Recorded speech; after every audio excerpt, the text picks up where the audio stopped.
is instructor Marcelo. He is 15 years old, and he was the winner, the first winner of the English speech contest last year. So every year, who will be in the first place will be the for the incoming year of MC. So they will be the MC for the incoming year. Okay, so I'll pass it back to the host of the meeting, Marcelo Pau.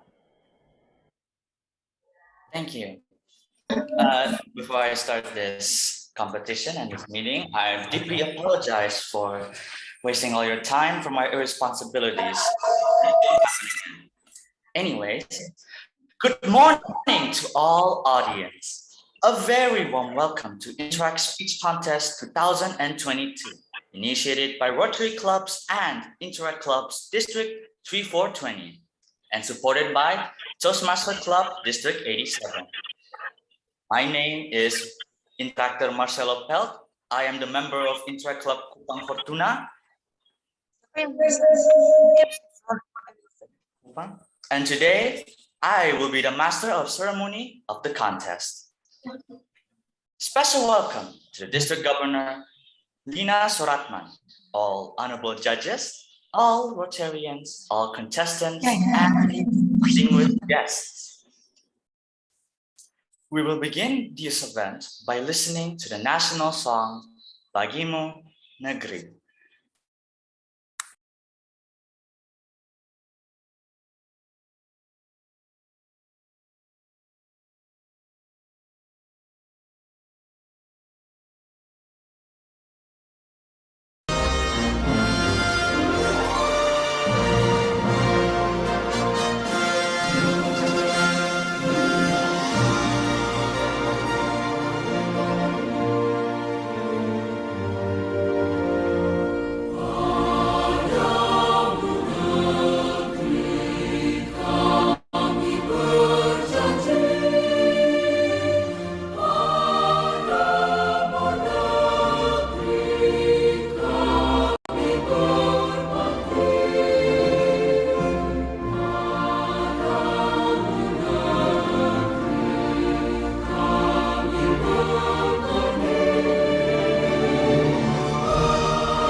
Audience and contestants, as the believers, we always start an activity with a prayer.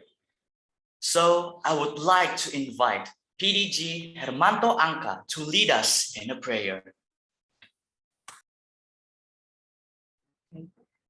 Sorry, Marcelo. Today, the prayer will be led by Pepe Wijaya Kusuma. Okay. It's not done. Okay. Thank you, Marcelo. Thank you, Eji Ratna. Good morning, everybody. Good morning, Diji Lina, Diji Iromi, Pepe Ayu, and Eji Ratna as the chairman of the committee and also the other committee, district leaders, fellow Rotarian, and interactors. Let's start this program. We will pray together so the program will be go smoothly and fluent. Let me lead the prayer in the Christian way, and the others can make the prayer by yourself. Let us pray. Dear God in heaven, we thank you for the event this morning. We are all in the good condition, and we want, before we start our program, we want to pray to you that the program all this day will go smooth and the interactors will get the benefit from the program. So we need your help, Lord, so everybody can enjoy the program and goes the program smoothly. Thank you. In the name of Jesus Christ, we already pray. Amen. Okay, Marcelo, the time is yours. Amen. Thank you, PDG. Now we are moving to the next program. I'd like to invite the chair of the contest committee, PP Ayu Surya, to give some reports of the contest.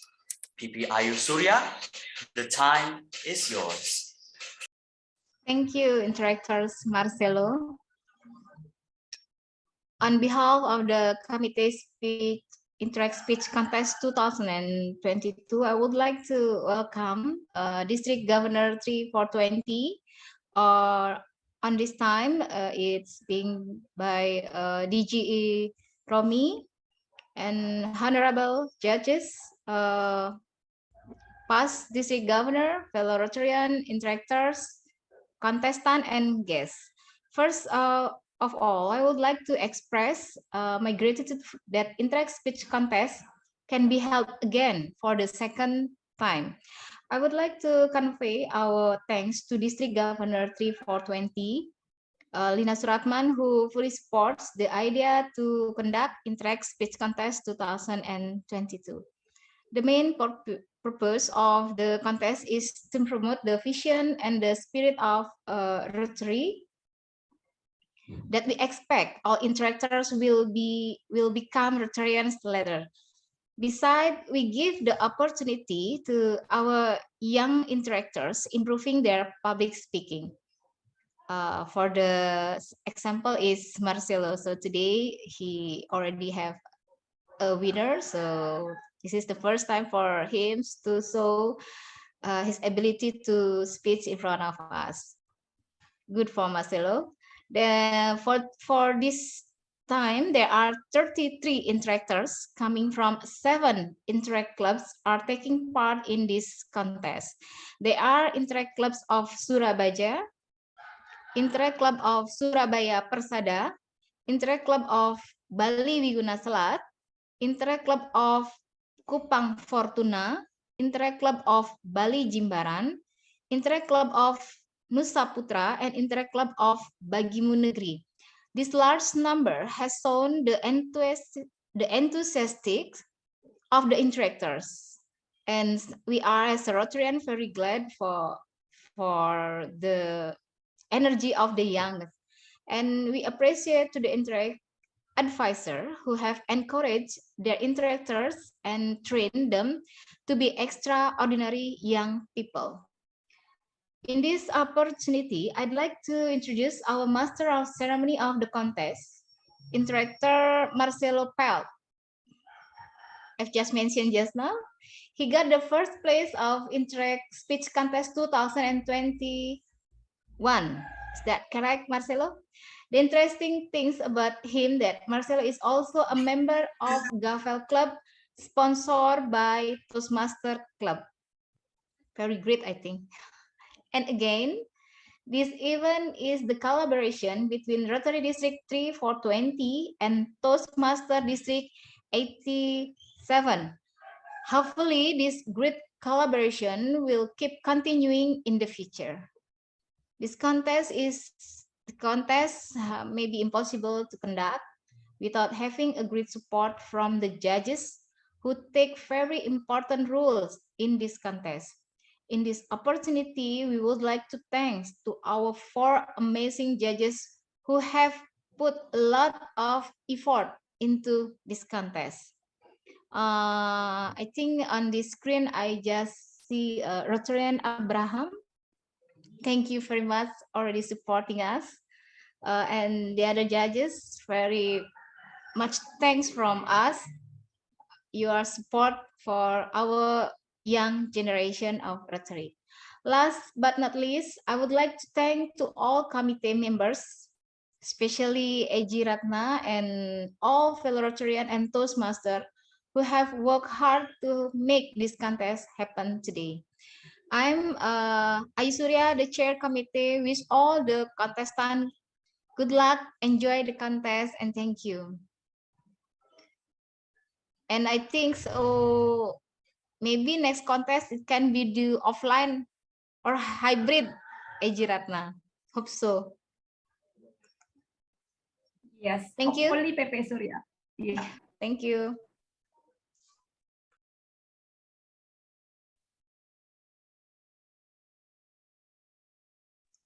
Thank you, PPIO. Audience and contestants. Now we will hear the opening remark by the District Governor 3420, DGE Romi Junardi. Ladies and gentlemen, Rotarians and interactors, we'd like to present to you the District Governor 3420.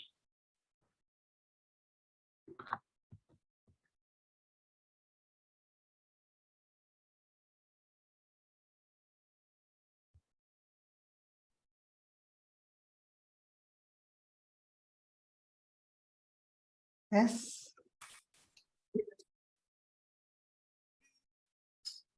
Good morning.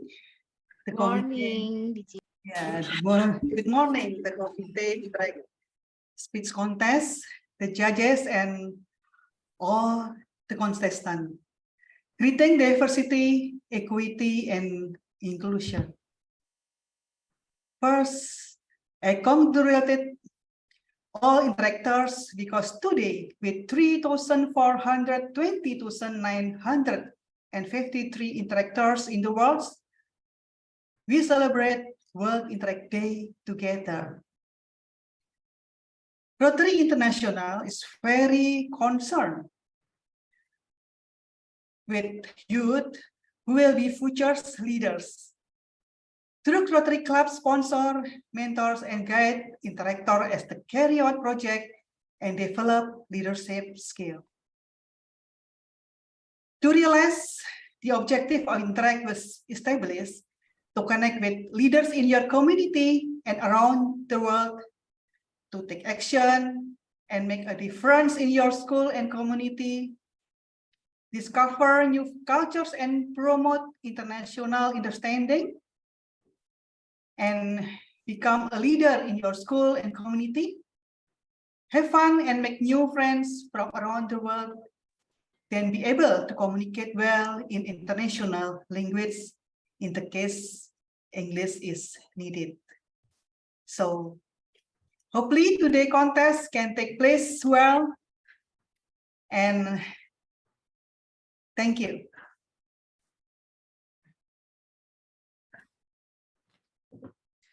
Thank you, DG Lina, for your warm welcome speech. Judges take very important role in every competition. And I believe all of you must be curious who the judges for today's contest is. So I will invite AG Ratna Pongkaparang to introduce our judges. Yeah, thank you, Marcelo. Well, I believe that everyone must be very curious who the judges are today, especially the contestants wants to know more and who the judges are. And I'd like to present you and like to introduce you the 4 amazing judges today. That they are from Toastmasters and Rotary. The 3 ladies are from Toastmaster. If you see, if you might haven't heard what Toastmaster is, but Toastmasters and Toastmaster International and Rotary International has been partnership since 2019. And Toastmaster is a non-profit organization focusing on leadership and communication training. Well, now let's see who the judges are. The first one is the beautiful lady. Her name is Pipit Adriani, the Distinguished Toastmaster. She's called the Distinguished Toastmaster as she has achieved the highest educational achievement in Toastmasters. That's why if we are in Toastmasters and then you go through a number of series of projects and then you achieved the highest level of the educational achievement in Toastmasters, then they're called Distinguished Toastmasters. So she's very professional person in public speaking and a teacher at Surabaya International School and has been a Toastmaster member for 12 years.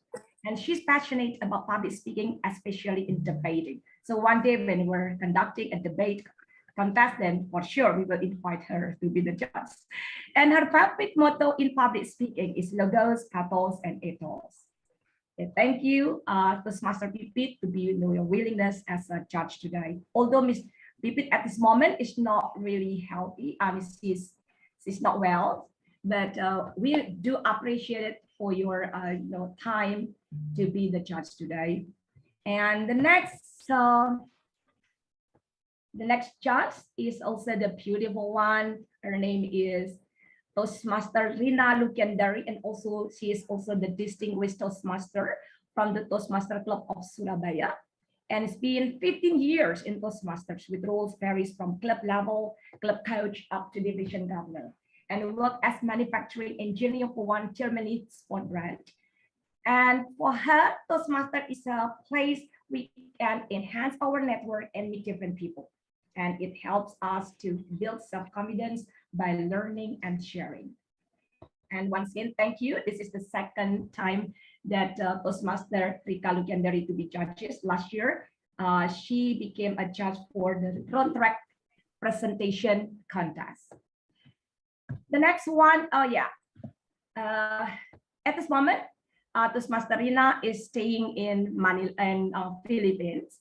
So it's quite far away from Indonesia, but she's still willing to take time for taking part as a judge in this contest. The next one is, I think some of you are still remember her, that she was a judge as well in the last year contest. Toastmaster Ayu Anantia, the distinguished Toastmaster from Denpasar Bahasa Toastmasters Club. At this moment, she's staying in United States. Ayu Anantia is a Toastmaster for quite many years, and she's very proud to be a member of a district under District 87. That right now we are working with the Toastmaster District 87, and she built a club during pandemic. It's very amazing. It's not very easy to build a new club during the pandemic, and there's very successful club coach, a pathway mentor, and club officer for multiple distinguished clubs. And her efforts were acknowledged with innovative marketing for a new club award 2020 and 2021. And she's now serving as the Division G director. The last one not least is Pepe Abraham Zakaria. I think most of you have been very familiar with his face. He's the most handsome among the three ladies among the three judges today. Right now, still, even though he lives in India, so Pepe Abraham lives in India. Pepe, short for past president Abraham, lives in India, but he's still a member of Rotary Club of Tanjung Emas, Semarang. He is a professional with a wide range of experience spanning a career for over 37 years and working in 7 different companies. Out of these, 24 years was with a diversified company from India. Widely traveled to more than 30 countries. Wow, that's really amazing. Currently, before he joined Rotary Club Semarang Tanjung Mas, he was a member of the Rotary Club of Surabaya Central. He was a visiting lecturer for University of Surabaya when he was still in Surabaya, and he is an honorary faculty for management training with Indoor Management Association India. That's all the 4 judges, and we are very lucky to have a very amazing judges and very professional. So do not worry, all the contestants, that you are assessed by fair and professional people. Once again, we have on the committee Interact Speech Competition 2022. We'd like to thank you for all the willingness, all the judges to be your willingness to take time for this contest today. Thank you. Back to you, the host of the meeting, Director Marcelo. Before we start the contest, we will hear the rules and guidance applied for the Interact Speech Contest. I'd like to invite the Chief of Judge, Ms. Rina Lukiandari, the Distinguished Toastmaster, to explain the rules and guidance of the contest. Ms. Rina, the time is yours. Thank you, host Marcelo. So I'm here to read for you for the rules and guidance for contest today. For your information that this contest is recorded, as you know, and maybe used for publication purposes. The host is allowed to mute any attendees to ensure the smoothness of this virtual contest. The host is allowed to take pictures of the contest participants and attendees for documenting purposes. Those who need to go to the restroom, you may do so now, and as we will not have any break until all participants have finished their speeches. Any audible devices such as handphone should be put into silent mode. There are contestants, the list of contestants that's already been shared, that they will compete today virtually coming from 7 Interacts Club, which are coming from Surabaya, Surabaya Persada, Jimbaran Bali, Bali Wiguna Salat, Kupang Fortuna, Nusa Putra Semarang, and Bagimu Negeriku Semarang. The purpose of Interact English Speech Contests are to promote the vision, mission, and the spirit of Rotary and Interact, to provide an opportunity for speakers to improve their speaking abilities, to strengthen the friendship among Interact clubs and members. There are list of contestants as you see on the screen, but I won't be reading all of them one by one. There are 33, but I believe there are some of them that is canceled the speech. All speeches are to be substantially original. Any quoted materials must be identified during the speech presentation. The theme of this contest, there will be 7 areas of focus on the Rotary. First is peace building and conflict prevention. 2 is disease prevention and treatment. 3 is water, sanitation, and hygiene. 4 is maternal and child health. 5, basic education and literacy. 6, community economic development, and 7, supporting the environment. And what you need to remember is the time for this speech contest is 2 to 3 minutes and 1 minute for the question and answer session. There will be one judge assigned to you to share with you the question, and you need to answer. The contestant will be disqualified from the contest if the speech is less than 2 minutes or more than 3 minutes and 20 seconds. The timer will be activated as follows. Green background at 2 minutes, yellow background at 2 minutes 30 seconds, red background at 3 minutes, and will stay on until the speaker has finished speaking. No notice will be given if a speaker goes over time.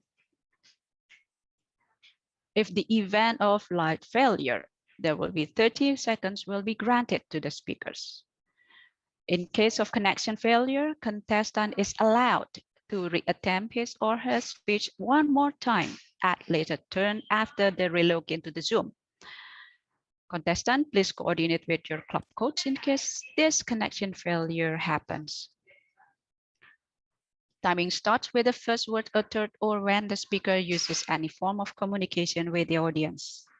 There will be 30 seconds of silence between contestants for the judges to mark their ballots.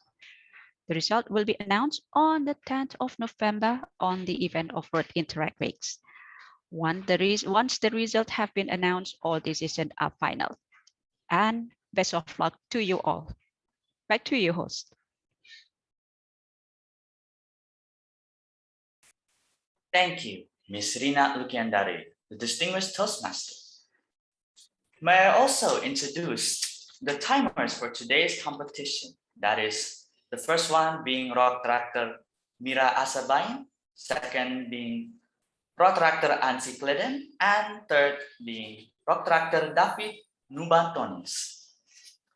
Now, ladies and gentlemen, Rotarian interactors and distinguished guests, now we have come to the main program, the Interact Speech Contest 2022.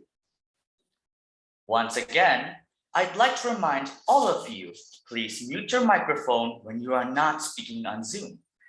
We need to support the contestants to perform their speech comfortably.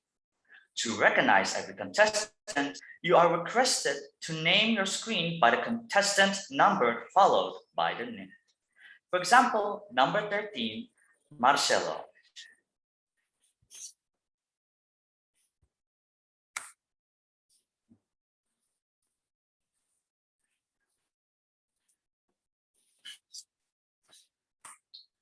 I also remind you to check your audio before you start to deliver your speech by asking the audience whether you are audible or not. Now, we will begin the contest with the contestant number 1. Contestant number 1, are you ready? Hello, good morning. Yes, I am ready. Ladies and gentlemen, contestant number 1, Evanya Anwani Sonde, maternal and child health. Maternal and child health, Evanya Anwani Sonde. Good morning, honorable judges and everyone here. My name is Stefania Anyuani Sander from the Interact Club of Surabaya. Today, I will present my speech about the importance of maternal health. A child's health strongly depends on many factors. Those factors affect the baby even before they were born. During pregnancy, a mother must keep an eye on what she consumes to make sure it is safe for her baby. She has to pay attention to avoid any bad habits so that the future child wouldn't pass down of the bad habits or be born with illness. Even with all the cautions and cares given to the expected baby, unexpected things can still happen. These unexpected things are called birth defects. Birth defects could happen because of many things. However, there are 3 main factors that mostly happen. They are genetics, healthcare quality, and the living environment. A study conducted in 2018 shows that about 20% of birth defects are genetic. Any condition caused by gene change is called a genetic condition or a genetic disorder. Some types of genetic conditions are caused by problems in 1 or more chromosomes and may affect how the body works, looks, or even both. Birth defects can contribute to long-term disability, which takes a toll on the child and their family. Birth defects is also to blame for the large amount of neonatal and under 5 deaths. Besides physical health, mental health also plays a role. Not all birth defects are fatal, but can lead to deformation of an individual's body, which can lead to insecurity. Healthcare quality from country to country are varied. In third world and developing countries like Indonesia, healthcare may still be inaccessible to many. In Indonesia, for example, the lowest level of primary care units is found in villages, where most facilities are community-based. They provide services for primary health care with a very limited facility. Healthcare mostly focused on health promotion, sanitation, mother and child health and family planning, community nutrition, disease prevention, and minor emergencies. Some healthcare centers in rural areas have not succeeded in carrying out both curative and preventive tasks because the doctors who are supposed to work in these centers do not stay permanently in those rural areas. Furthermore, the most saddening part is that according to WHO, 9 out of 10 children born with birth defects come from low to middle income countries, which of course have limited healthcare facilities. The other factor that contributes to birth defects is the living environment. It is not clear how many birth defects are related to environmental exposures, such as pesticides and pollutants in our air and water. This also goes to show that the child and mother's living environment matter just as much. Some chemicals like pesticides have been linked to nervous system defects and developmental problems. So far, it is known that living near a hazardous waste site has been identified as a possible risk factor for birth defects, including Down syndrome and heart defects. Unfortunately, these are problems faced by our people. Then, how do we minimize it?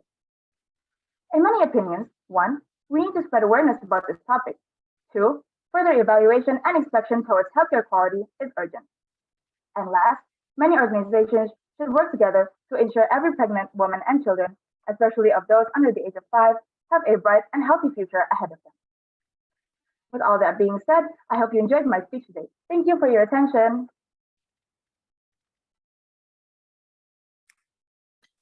A question from Rotarian Abraham. Okay, good morning, contestant. You have laid out the basic issues. Now, what I would like to know from you is, personally, what are the factors which you can influence in the area of maternal and child healthcare in the next 3 to 5 years? The areas where you can do something personally, and what would that be?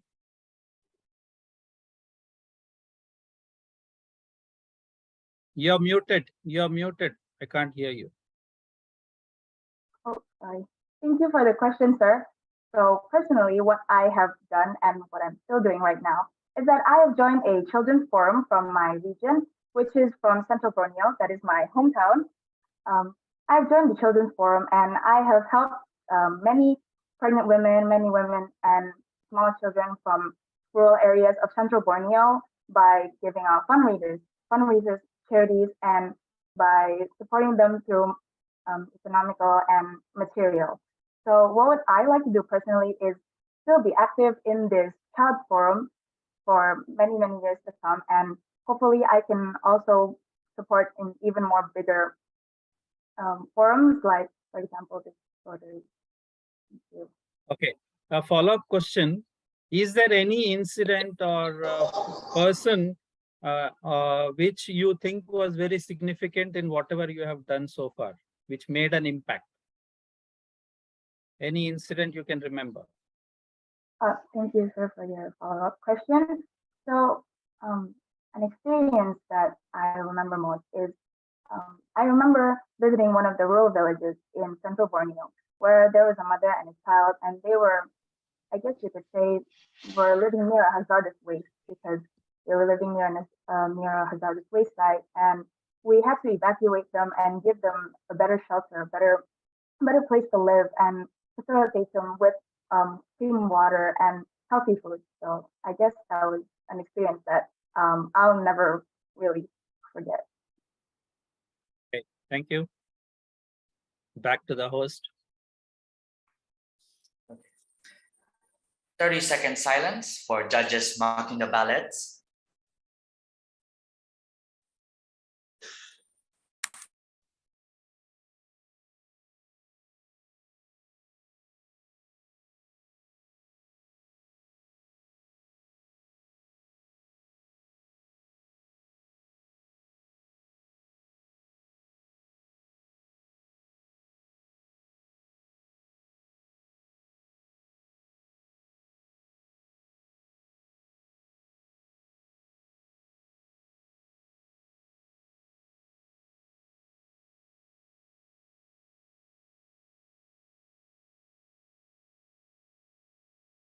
Now we'll continue to contestant number 2, Marta Francisco, supporting the environment. Supporting the environment, Marta Francisca.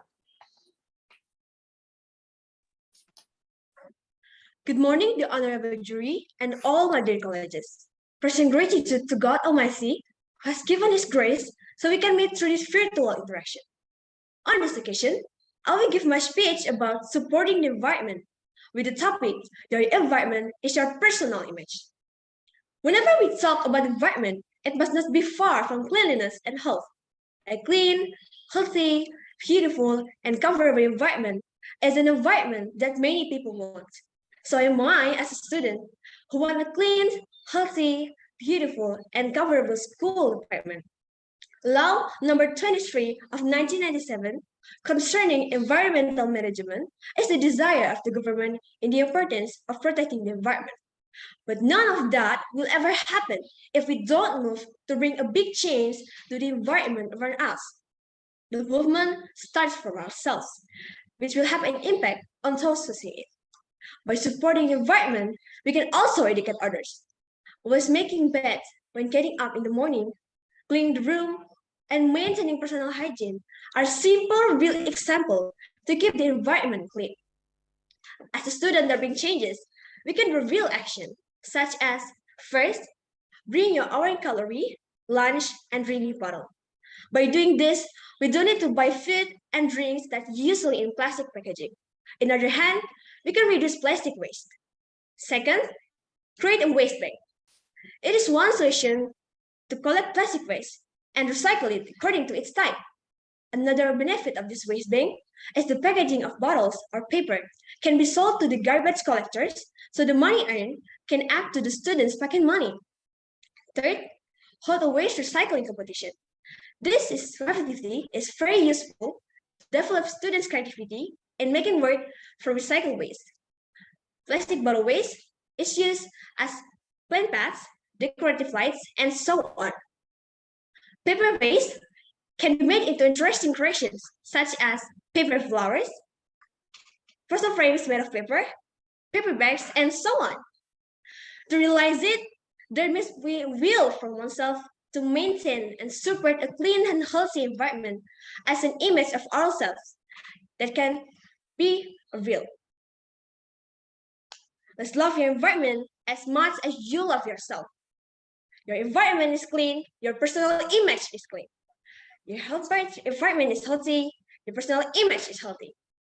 That's all my speech. Thank you. Toastmaster Ayu will give a question. Hello, Martha. Can you please Hello. answer? Yeah.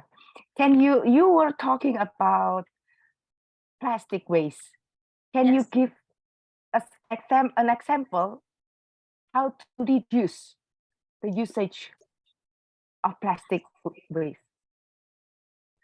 To reduce the plastic waste, for example, that I often do is I do a refill or water refill in my drink bottle, and then I start back when I shopping. And now give us an example on refuse. Reuse. Refuse. How you refuse to use more plastic. The plastic waste we can to when we have operations that called eco-brick. That's from one bottle, and then we fill with plastic waste, and then we can make a decoration from that. Thank you, Martha. Thank you.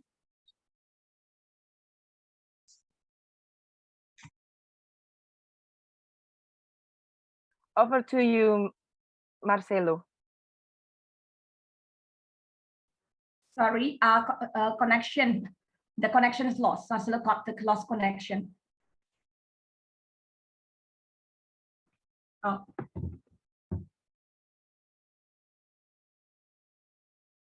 Sorry. The next judges, Miss Rita, can you help?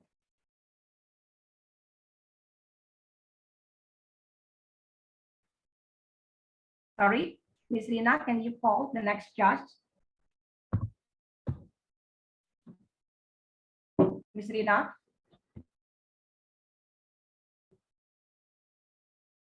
Okay. Mean the next contestant. Yes. I guess Miss Ayu, could you just give a question? Or Oh, continue with some question. Martha, you are very lucky girl. You get more question from us. Oh, no, sorry. She already got the question. Yeah. Okay, so we got number 3. Okay, I guess I would like, okay, sorry. I have to replace from Marcelo. Thank you.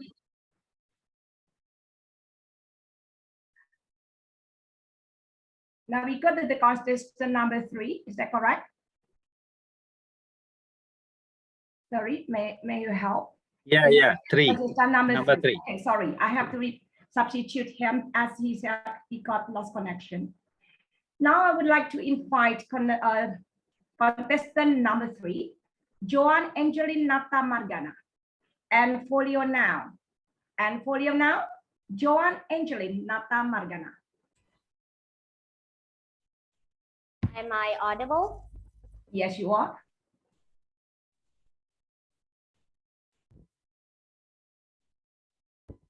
Imagine a world free of polio. One day, no child will ever again be paralyzed by or die of polio. Good morning. My name is Joannata.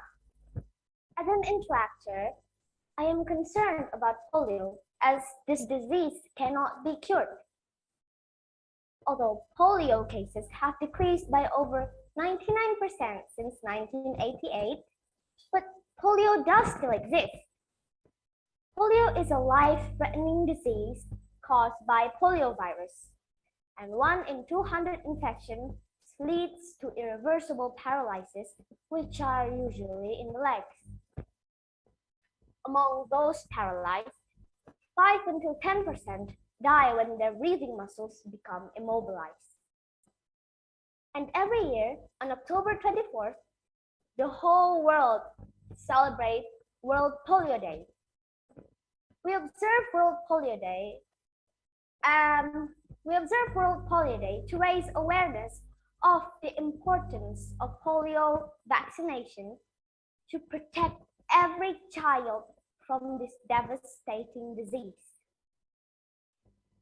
Rotary was a pioneer in the fight against polio and started efforts in 1978 with a very ambitious goal to reach a polio-free world.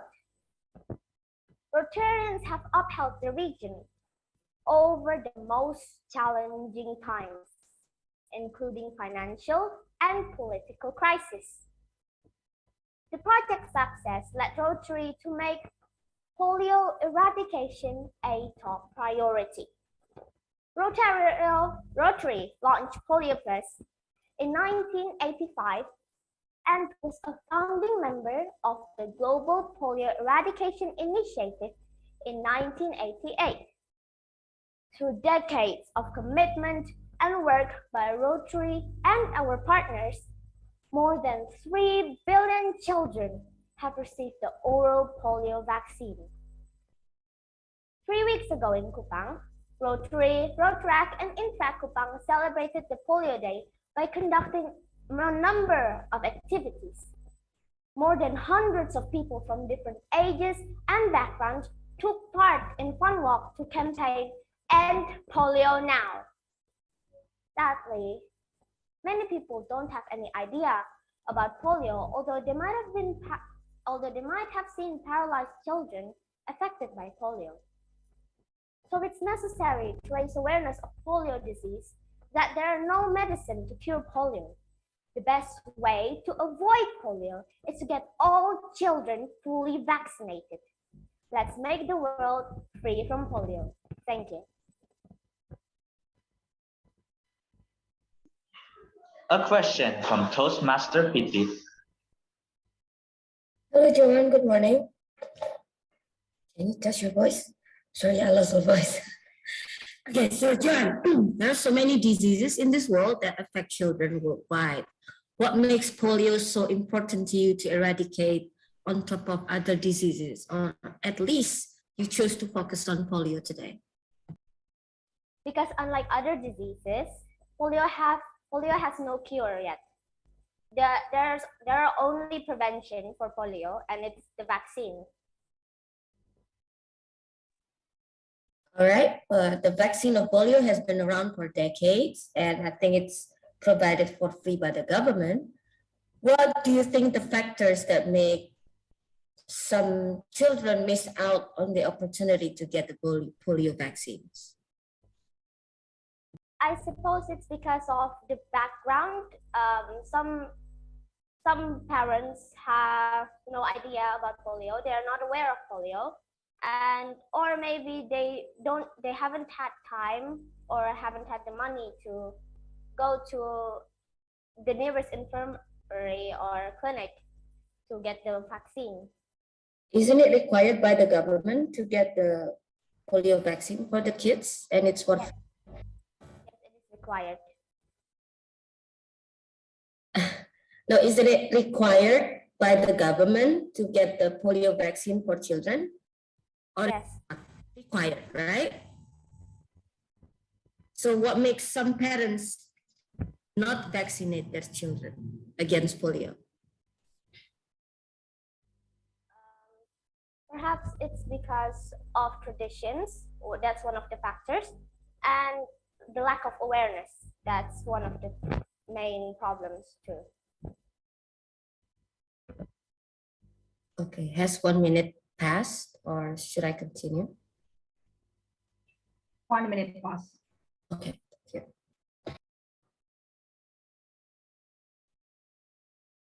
30-second silent for judges marking their ballot.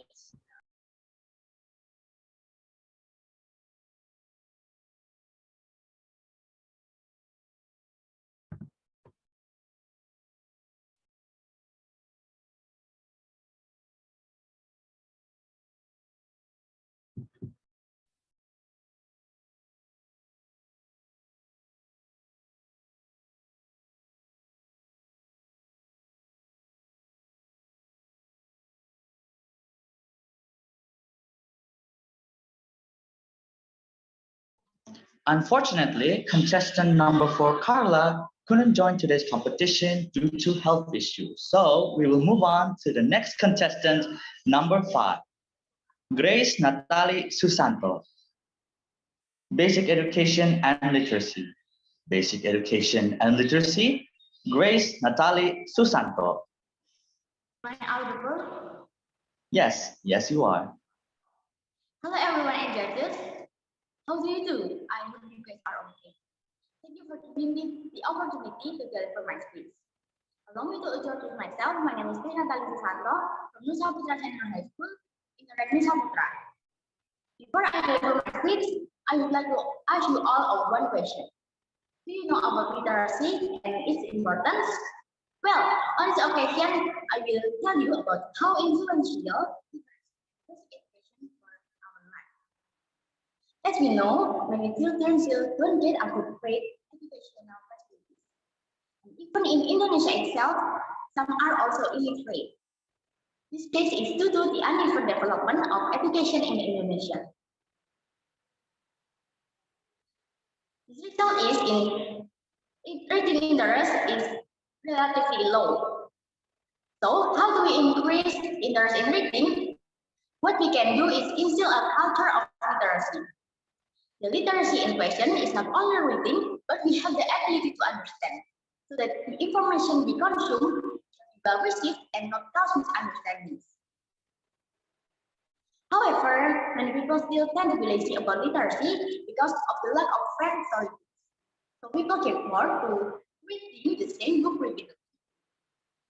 So my idea is to build a library that has a variety story of books, so that people can fall in love with literacy and understanding, and can also give appreciation for someone who are diligent in doing literacy.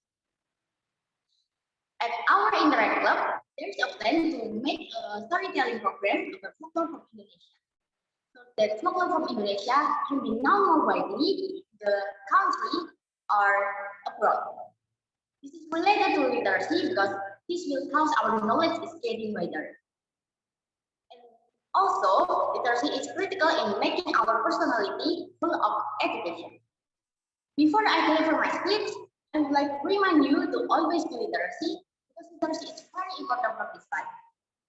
Literacy can improve our self-quality because the breadth of insight can improve our quality for the better. I think that's all for me. Hopefully it can be useful for us. Let's cultivate literacy around us. Thank you for your attention and have a nice day. Now, Toastmaster Rina shall give a question. Thank you. So what's your idea to have this literacy can be because as you said that the people in Indonesia doesn't really have this literacy. They are not well literate and they don't like reading. So with your program, how far do you think it will be succeeded? Thank you for your question. As my speech, I say that I would make a storytelling competition program about folklore from Indonesia. So technically, contestant will storytelling about folklore from Indonesia because some people are only know about folklore from abroad and still don't know about folklore from Indonesia. So this purpose to my plan is to spread out folklore from Indonesia. Yeah, so you have your plan. So how far you go with your plan at the moment?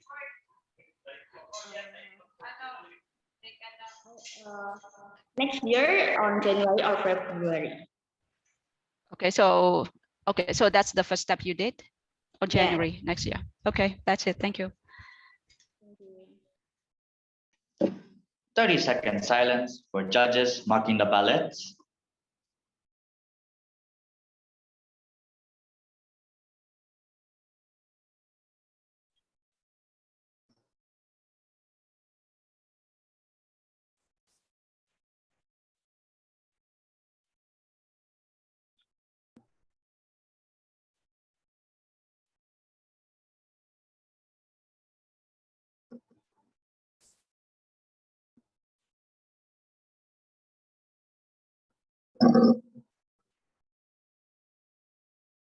Now, on to the next contestant, number 6. Igusti Ngora Agastya Putra. Change the way you think. Change the way you think.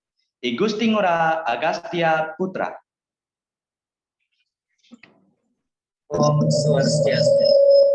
Good morning, everyone. The honorable judges and all of you. Ladies and gentlemen, do you see this picture? So, what do you think about this picture? Like the lion, the baby lion, isn't it? But how about this one? You see, this is the fact that we have to think twice. But sometimes what we see is different from what actually happened. My name is Igusti Ngora Putra. I'm from Interact Bali Club of Bali Witunasar, and today I would like to deliver my speech on basic education and literacy. Indeed, when it comes to literacy, Indonesia often goes away. Why is that? Well, because Indonesia has not optimized the literacy movement itself. And we all admit that. Compare it with watching culture. I'm sure almost all of us are watching for literacy. Is it right? This is our problem. We need to rise from this adversity. Because literacy is indeed an important tool to advance the civilization of the nation. Literacy culture must be instilled from early age. Children can recognize reading materials and master the world of writing. Although we are only a human, we also every chance in life, a chance to be smart, or even a chance to be rich. But we forgot we already have a chance to study from the technology, a chance to learn from the experience. In this digital era, we can easily access information from various sources. But the thing that made me gentle is thought being smart, being rich, is something difficult to do. But if we never stop to try, then how will we know? My friends, let's change our world. We can change the world by changing our minds and start being positive, optimistic, instead of being pessimistic. In sum, I wanted to know that you are braver than you think. You are stronger than you see. Are smarter. That's all for my speech today. Thank you for all of your attention. Om Santi, Santi, Santi. Now, a question from Rotarian Abraham. Hi, Gusti. Hello. You talked about the importance of changing the way we look at things. Is there a personal experience you can talk about, or something around your family or friends? Pardon? Is there a personal experience about the changing ways you can talk about? Okay, so when I was in COVID-19, when the COVID-19 era, I was doing far away learning, like online learning. So I just thought being smart is something that's so difficult and I can't understand anything about the subjects. And then I get some motivation from YouTube and Instagram or something like that. I saw that there were so many education channel, animation education channel that really interesting and fun to watch. So from that, I changed my mind that being smart isn't that difficult. Being smart is fun. Okay. And how do you plan to help the underprivileged in your area? So as my experience, I want to motivate them more further like I do. I will try to convince them, I will try to tell them to do literacy and show them the education video that really interesting and fun. Okay. Yeah. Thank you very much. Back to the host. 30-second silence for judges marking the ballots.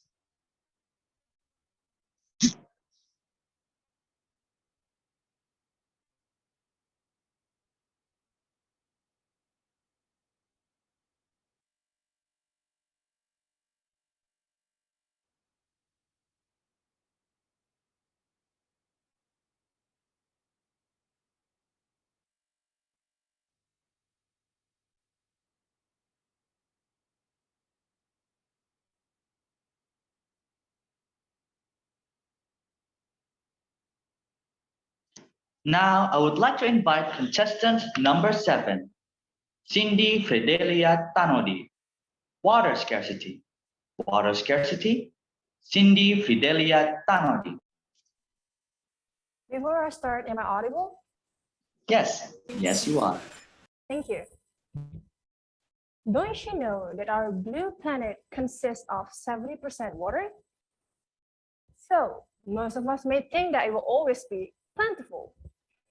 But the fact is that clean water is incredibly rare. It is predicted that 700 million people are likely to be displaced by intense water shortage stress by 2030. Approximately 1 in 4 children around the world will be living in severe water scarcity by 2040. Good morning, everyone. My name is Cindy. I'd like to bring this issue of water scarcity to our attention today. Let's first start with statistical data that it may explain clearer. In 2020, there are 4 billion people of the world's population experience severe water scarcity for at least 1 month each year. 24 million people in Indonesia are still deprived of a safe and improved water supply. In many parts of East Nusa Tenggara, women and children have to walk hours and miles to get fresh water. They have to spend 400,000 rupiahs a month for the needs of water, while they earn money less than $1 million per month. So tragic. Sanitation and access to drinking water pose even more threats to health. Every 20 seconds, a child dies due to lack of water scarcity and sanitation.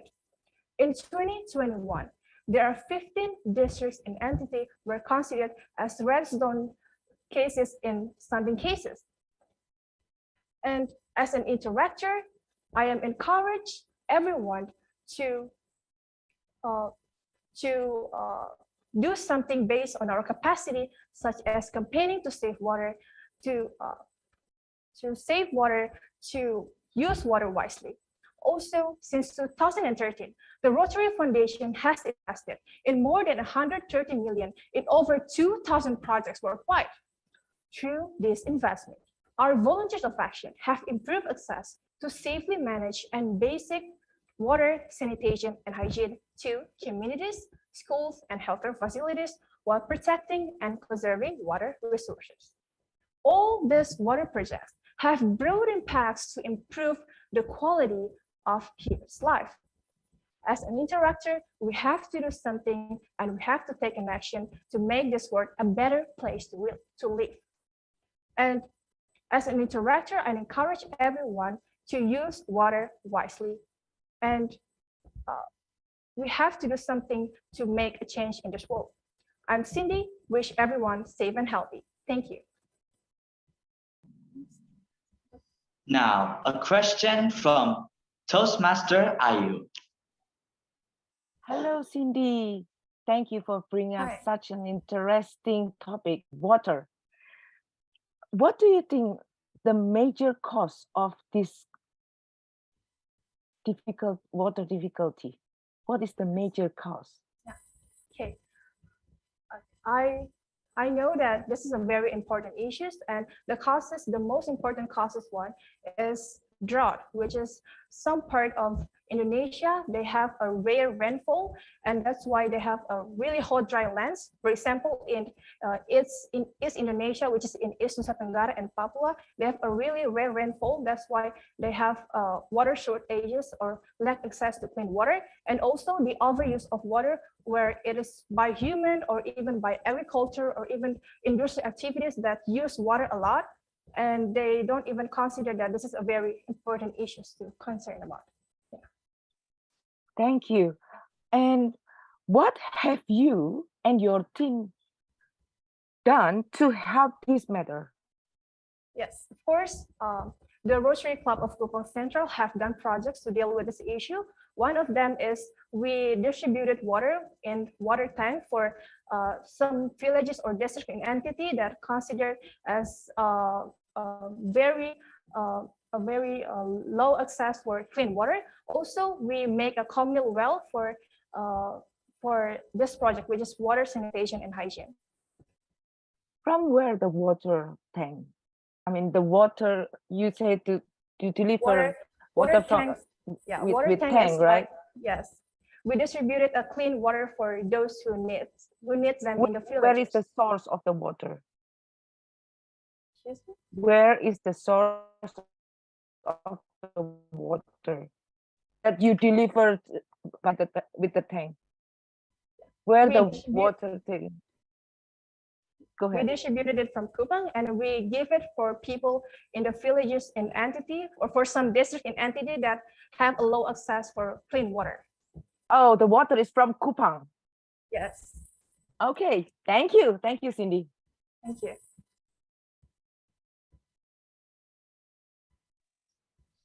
Thirty-second silence for judges marking the ballots.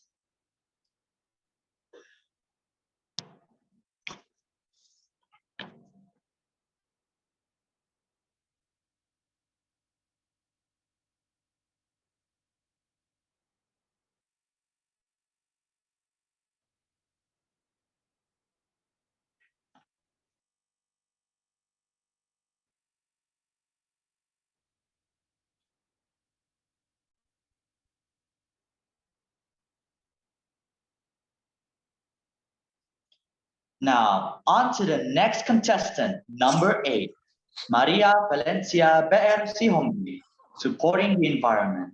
Supporting the environment, Maria Valencia BR Sihombi. Good morning, the honorable of the judges and all of the audience. Right now, I will give my speech about supporting the environment with the topic of plastic waste.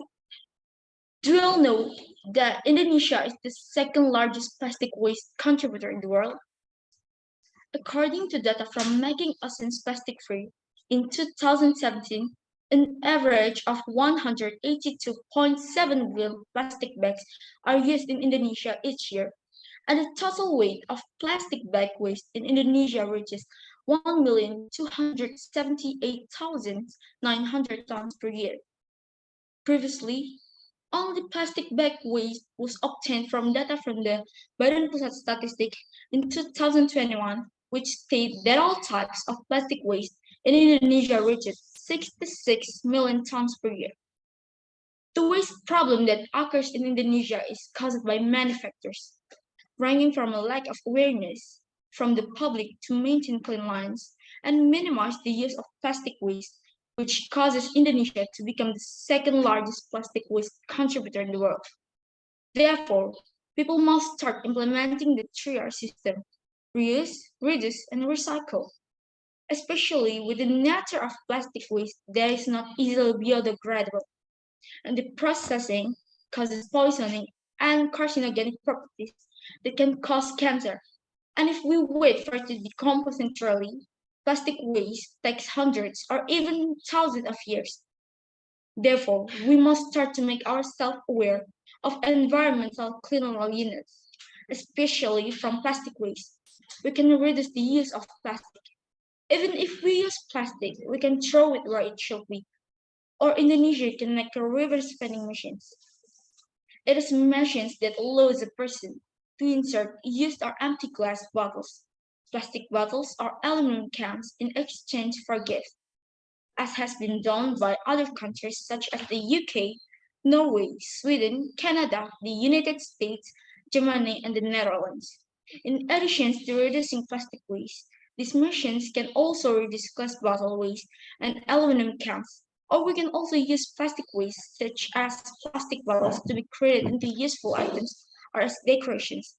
Therefore, each of us must have self-awareness, not from others, but from ourselves. When we do something continuously, it will become a habit that can influence others to do the same, and we can fight the plastic waste that is around. Remember, clean start from yourself. When you are clean, the environment will also be clean. That's all I can say about plastic waste. Thank you. A question from Toastmaster Pipi. Hello, Maria. Can you unmute your mic? Okay. Maria, do you recycle at home?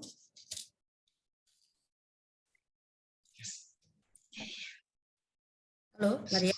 Yeah, Hear yes. me? Do you recycle at home? How do you recycle at home? Recycle. I recycle like what-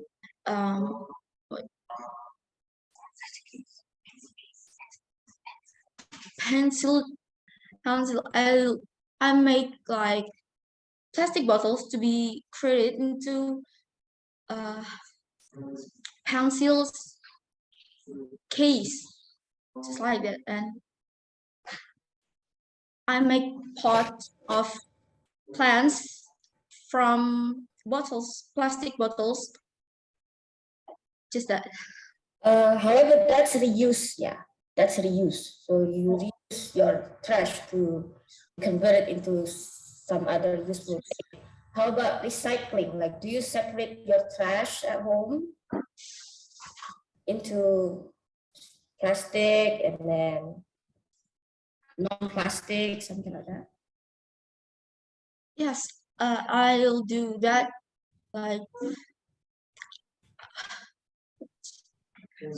I'll transform the plastic waste into something useful items, like as decorations, just like plastic flowers for decorations. Yeah, that's reuse. That's reuse.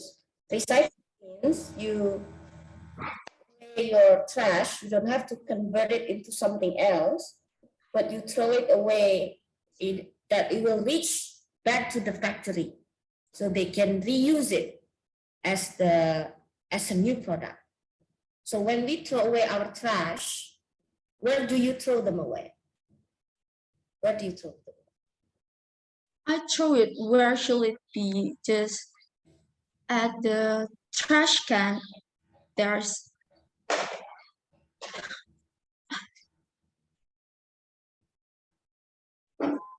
I'll I'll throw it, where shall it be? Like Trash the can? trash can. Yes. Yeah.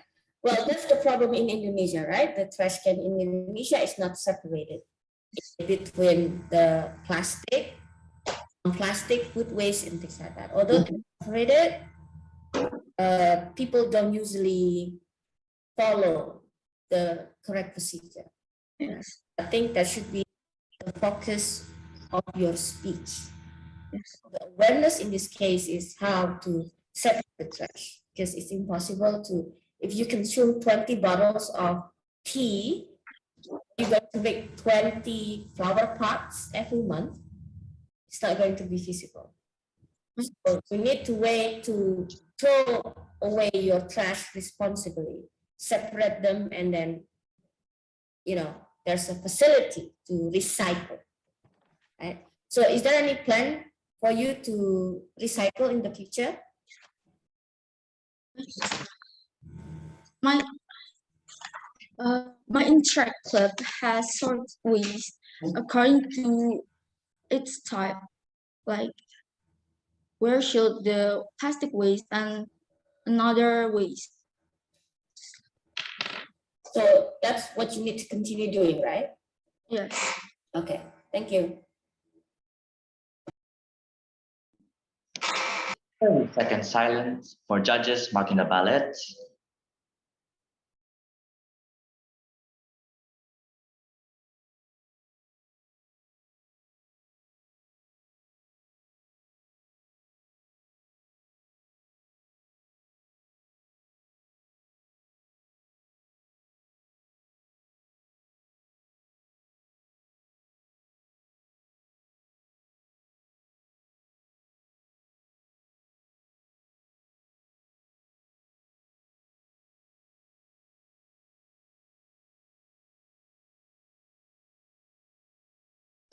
We'll continue to contestant number 9, Nebilia Natwa Anissa, the true lungs of the earth. The true lungs of the earth, Nebilia Natwa Anissa. The source of life and evolution of humanity can be traced back to one source, the primordial soup we know as the ocean. We as humans have both evolved and sustained ourselves from the ocean, which in recent years have been suffering from our actions. Commonly, forests are known to be the main regulators of CO2 in the atmosphere, but the true title goes to the ocean, which produces up to 80% of the world's oxygen, thus being the true lungs of the earth.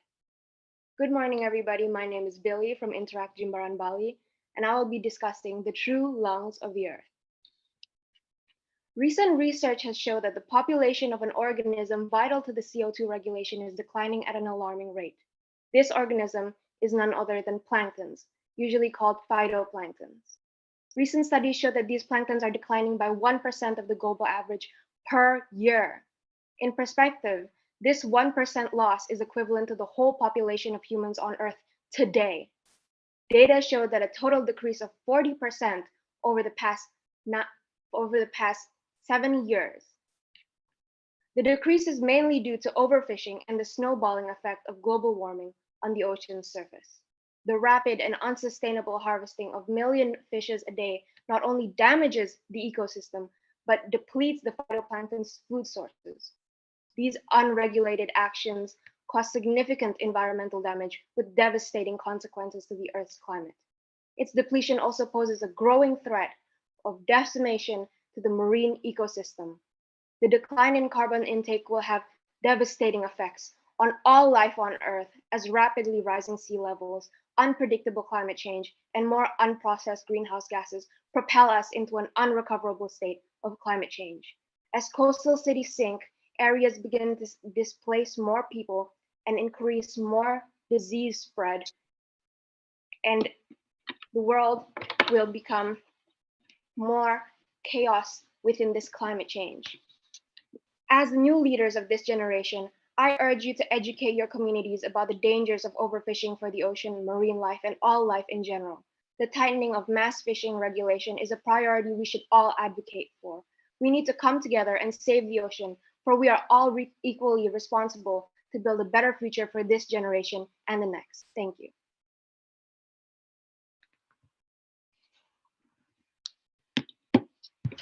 Rotarian Abraham shall give a question. Hello, Nebilia. Tell me about, you have highlighted the problem right up to the ocean. Now, who do you think, or what do you think is the biggest issue contributing to this problem? 1, 2, 3, whatever. Okay, so pollution is definitely one of the biggest factors right now, but another big factor that most people don't know about is overfishing, because when they fish, they drag the nets to the bottom of the ocean and they drag it across all the corals, destroying all of their ecosystem. And it's like killing all of the marine life. And it's so hard for us to build up from that and for them to recover. So it is coming to the point that we cannot recover from this climate change if it keeps going on. Okay. So one is, what is the pollutant? Now there would be different kind of pollution. What is the biggest pollutant for the ocean? And number two question is, yeah. Okay, go ahead. Yeah. Plastic is definitely one of the biggest ones, followed by metals and oils. Okay. So who is the contributor? Is it industry, the local people, tourists, especially for Bali? What contributes? Generally around the world is very much industries and consumers, but it's mostly industry waste. And for Bali specifically, it is tourism. Definitely tourism. The beach is littered with pollutants everywhere. Okay. And you talked about fishing as one of the major areas. What can be done to reduce that? Currently, they have overfishing laws, but since it's out in the open and not regulated, they are all bypassed and they don't listen to these laws. We need to tighten these laws and have more strict rules against it. And we Okay. all need to advocate for it. So what can you and your fellow interactors do to influence that? For now, I'm trying to advocate, I'm trying to educate my peers on the problem so that I can build petitions and grow a community so that we can start to act on these problems. Okay, thank you, Nebilia. Yeah. 30 seconds silence for judges marking the ballots.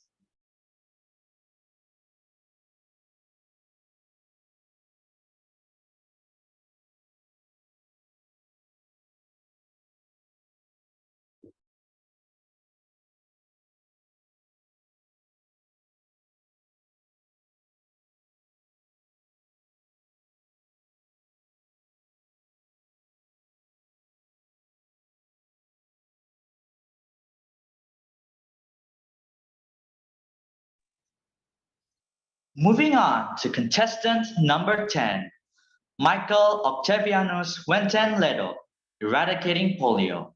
Eradicating polio, Michael Octavianus Wenten Ledo. Before I start my speech, am I audible, everyone? Yes, yes, you are. Good morning, everyone. My name is Michael, and I'd like to start my speech with a short story. There is a man called Bin Kumar. He's a man that has been living in New Delhi, and his story really touched my heart. This man has been earning money by begging in a bazaar for the past few years. He was affected by polio when he was just 5 years old. He cannot walk nor stand because his muscles are paralyzed. From this short story, everyone here can understand that polio is a very dangerous disease. But sadly, there are some young people that still doesn't know or familiar with the disease of polio. Let me tell you briefly about the disease. Polio, or scientifically known as poliomyelitis, is a paralyzing and potentially deadly infectious disease. This disease attacks the victim's spinal cord and nervous system, causing paralysis, and in some cases, even death. The virus can spread from person to person, and it's typically through contaminated water. This virus can infect anyone, from young to old, but the most common victims and the most vulnerable victims are children under the age of 5.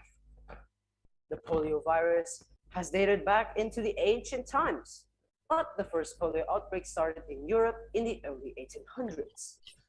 Sadly, until now, there are no cure for this disease, which means the best way to combat it is preventing it from infecting people in the first place. One of the ways of preventing it is getting vaccinated, especially for children. But how about the people who already got infected? Well, there is nothing much we can do about it except giving them treatments and medicine, which doesn't cure the disease but helps to improve the infected's condition. That is one of the main reasons I'm very proud of being an interactor, since being one can make me a part of the Rotary Club who has been working to eradicate polio for more than 35 years. Rotary International have been reduced polio cases by 99.9% since the first Rotary Polio project to vaccinate children in the Philippines in the early 1979. Rotary members have contributed more than $2.1 billion and more countless volunteer hours to protect nearly 3 billion children in 122 countries from this paralyzing disease. But sadly, polio is still a raging beast. There are still 3 countries that remain endemic, which are Pakistan, Afghanistan, and Nigeria. But it is very crucial to keep on working, to keep other countries polio-free. If all eradication efforts stop today, within just 10 years, as polio could paralyze as much as 200,000 children each year. I am Michael. End polio now.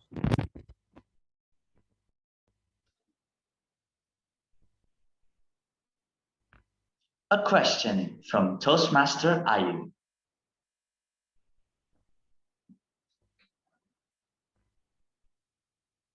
Michael, I can see that you are very enthusiastic to give this speech. I have another, just a little bit other question. Tell me what else you learn in the Interact other than polio.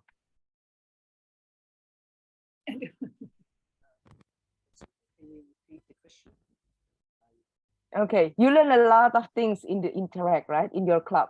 Yes, I did. Yeah, one of them is polio. What else you learn other than polio? I learned about malaria and water source scarcity, and for example, emergency responses like how to respond to disasters and many other things. Oh wow, a lot of that. Can you give me one example from the last one? You said something about responses, emergency responses. Okay, so tell me a story about that. On your experience doing that. Well, I'm a very new member. All I know is they teach us how to respond to emergencies like disasters, for example, tsunami, how to respond to that event. If it happens, we need to go to high places and go to somewhere safe that is not near the beaches, the shorelines. Oh wow. Thank you so much, Michael. So you learned a lot on Interactor. Good job and keep it up. Yes.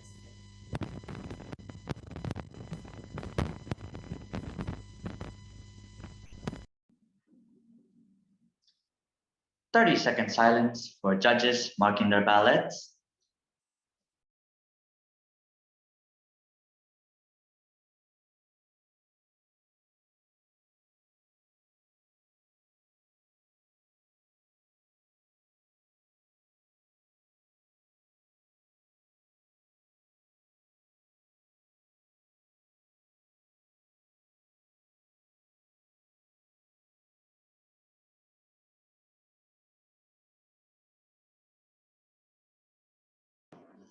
Before we move on to the next contestant, may I also remind you again to check your audio before you start to deliver your speech by asking the audience whether you are audible or not.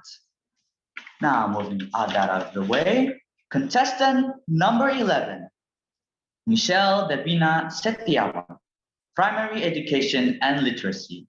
Primary Education and Literacy, Michelle Devina Setiawan.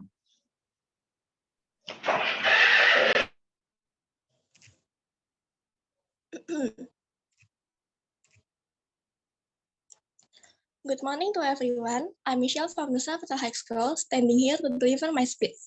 The topic I chose was primary education and literacy. First, thank you to my school for giving this opportunity. Since I was in childhood and elementary school, all my teachers have always said the importance of literacy and the benefits of literacy.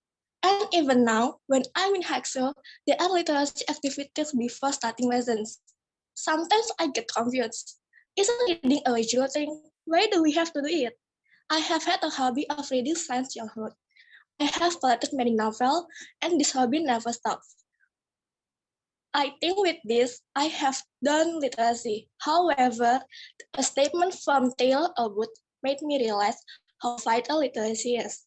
The statement reads, literacy is not just about reading, writing, and understanding. It's about culture, professionalism, and social skills. Because of this statement, I know that I have not done literacy so far.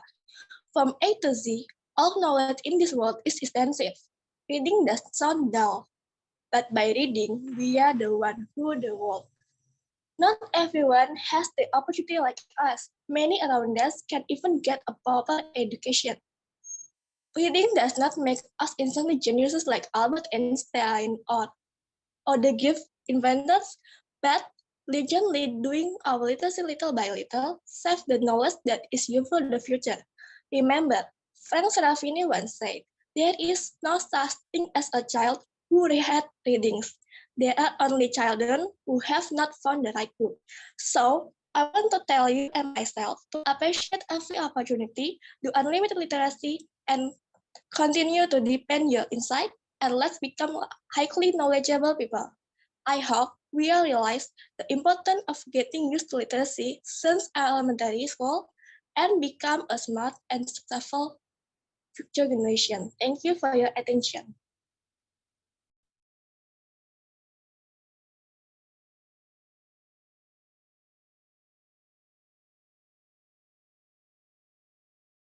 Thank you. A question from Toastmaster Pipit. Hello, Michelle. Can you open your mic? Hello. Right. So what makes you think the literacy rate in Indonesia is so low? What are the factors for that? Sorry, I can hear you because the bad connection. All right. So the literacy rate in Indonesia is pretty low. Do you agree or not, right? What are the factors that result in that? I think it's because many of people in Indonesian, especially teenagers around me, is think like literacy is very boring, it's not interesting, and it's not some like fun like the game. But that's why Indonesian don't have good at literacy. But isn't that what teenagers all over the world experience, or just Indonesians? I think it's not just Indonesians. I think every country, the teenager always think about the boring of literacy. But for my focus fields, I focus in Indonesian, especially our youth. Yeah, but the data shows that the literacy rate in Indonesia is low compared to other countries. Even when the teenagers have somehow similar habit of thinking literacy is boring, but what makes Indonesia specifically have low rate of literacy? That makes us uniquely low in literacy. I think it's because people don't realize how vital is literacy, don't know what the importance of literacy, and they think it's okay for them for not do literacy. What is the importance of literacy then? For me personally, because now I'm in 12th grade, I think form literacy is very, very helpful to do my job, to do my work, and to make me realize how the world is broken. So most people in Indonesia do not think that way? I think it's not all, but the average. But the literacy rate in Indonesia is low. Yes. Confusing, right? Yeah. I know it's a complex issue. Thank you for your speech. Thank you. 30-second silence for the judges marking the ballots.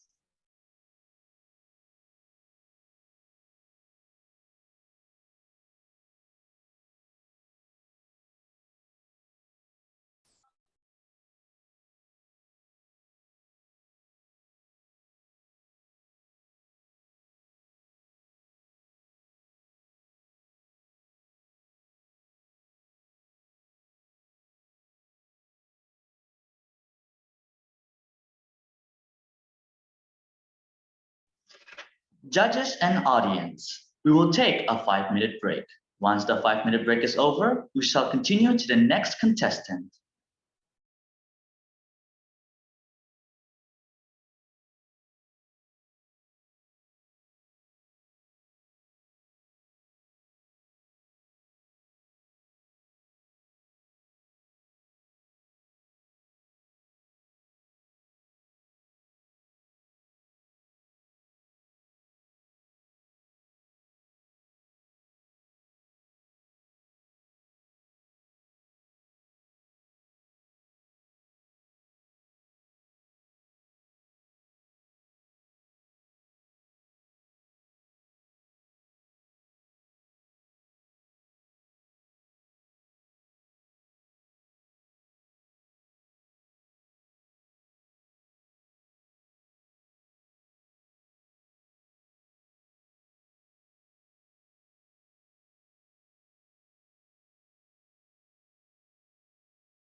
Recording in progress.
Now, let's continue to the next participant, number 22.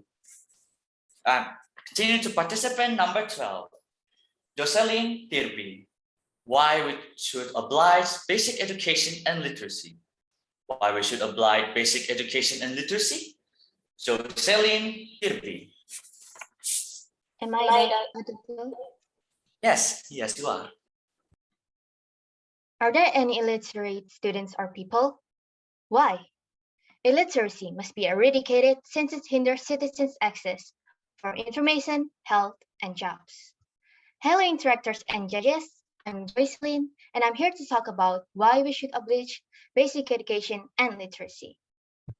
An article of Education and Culture Ministry mentioned that in Indonesia, illiterate people comes to 3,076 million people in 2019. This may lead problems to the society. That's why I'm here to talk about the benefits, obstacles of having basic education and literacy, and how we as interactors can support them to have basic education and literacy. First of all, we need to know what is literacy and basic education. Literacy is ability to read, count, and write, and engage critical thought, while basic education is a compulsory study which provides two levels, primary and secondary level. So, what are the benefits of having basic education and literacy? Having basic education and literacy may improve people's life, but unfortunately, not all people have access to basic education and literacy. One of the reasons is poverty. The economic condition of the family often make it very hard for the parents to send their children to the school.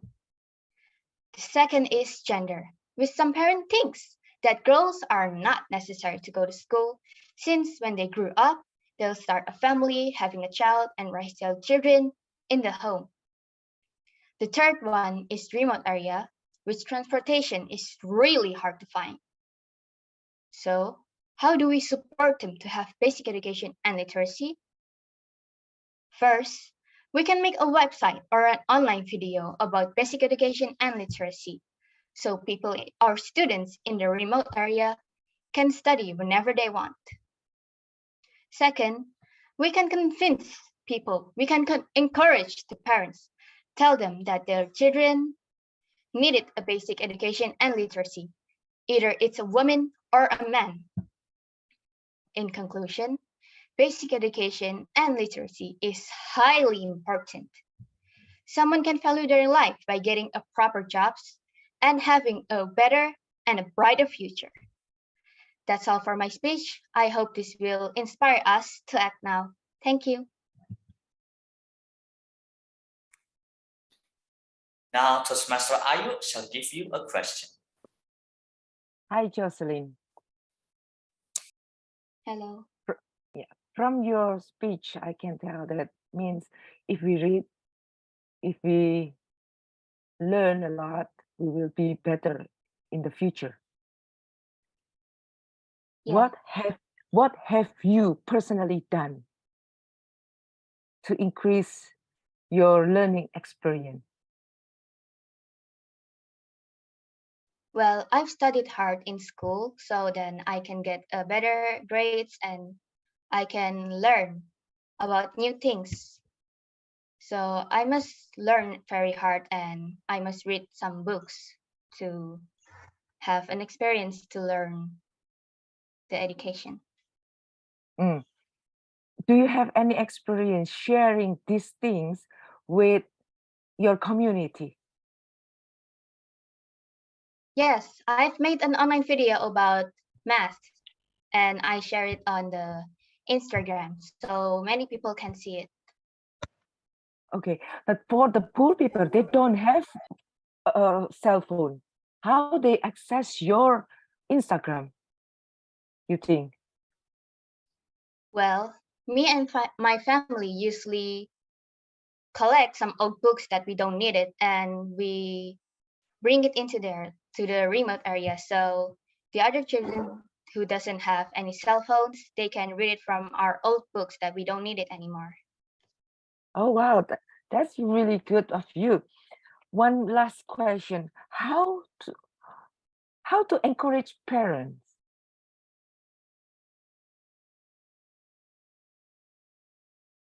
Well, encouraging parents is kind of hard for my opinion since they have their own opinion about basic education and literacy. But we can just say that your children, they needed a brighter and a better future for this nation and for everyone. That means if you want your children to have a better life, then you should give it a basic education and literacy. Okay. Thank you so much, Jocelyn. All the best. Thank you. 30-second silence for judges marking the ballots.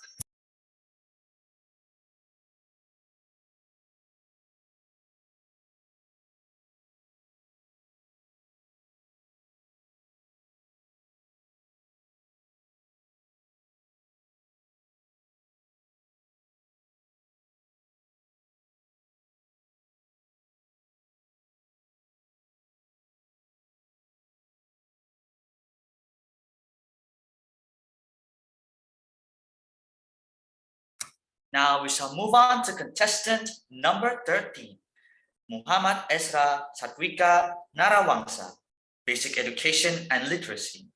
Basic Education and Literacy, Muhammad Ezra Satwika Narawangsa.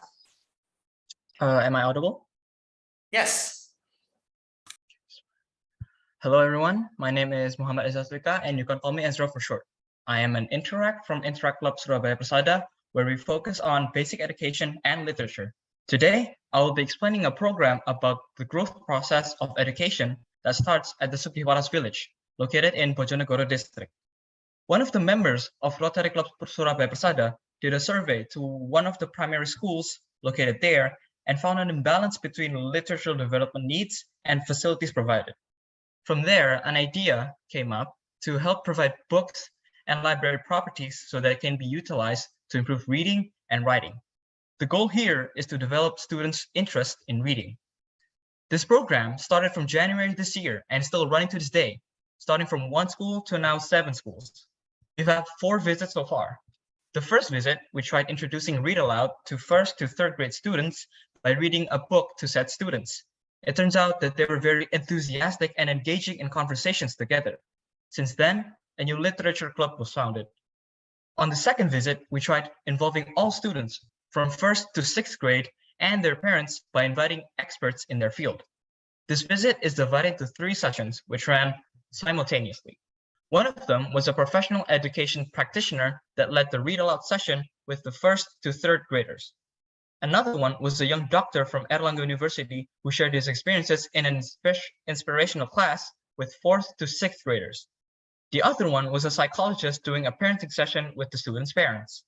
A fun fact, the young doctor we invited was born in Bojonegoro, and the purpose of that is to show the students if they study hard enough, they can also be like him. The third visit, we deliberately chose the time to visit at the same time of National Kids Day and the New Islamic Year. This time, it was attended by 200 students and teachers combined. The visit this time is more focused on improving speaking and making short stories. They're first taught how, and by the end of the session, they demonstrate what was taught to them. At the fourth visit, we hosted a competition as a measure of how successful the previous visits were. And this time, we invited 7 schools throughout the neighborhood. From what we've seen so far, we concluded that there are still kids out there who have untapped potential and are waiting to be found. That is why we intend to spread our wings and give out more support and training to more schools in Bojonegoro and hopefully some other areas in the future. Thank you. That is all from me. A question from Rotarian Abraham. Hello, Ezra. Yes, hello. I see that you have done this project. You have followed it properly. Has this project influenced any of your non-interactors friends to join this project?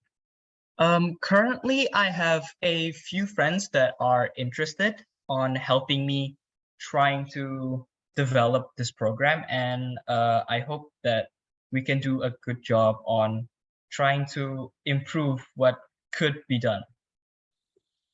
Okay. And what do you see as the major hindrance in developing this program further? Currently, I think the major hindrance would be the lack of transportation to get there. Second of all, the lack of facilities needed. And third, the lack of motivation from possibly the students themselves, even though some might show very big enthusiasm, but others might not and just ignore it. Okay. And how do you now plan to address those issues? Currently, we are trying to think of a way, maybe by showing a video, or maybe we can host some kind of activity to show that, hey, this is very fun to do. So why not join and come with us? Okay, thank you very much, Ezra. Yes, you're welcome, and thank you for the question. 30-second silence for the judges, Martina Ballet.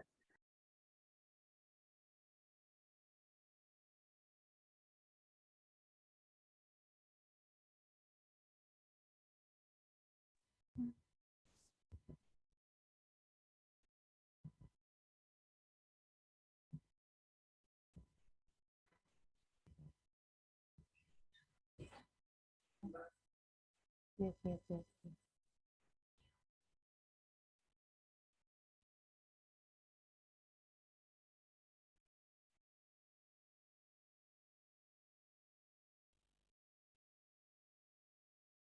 I would like to invite contestant 14, Sharon Sipra Nadia Lumban Tobi. Literacy improves lives. Sharon Sipra Nadia Lumban Tobi. Before I start my speech, am I audible?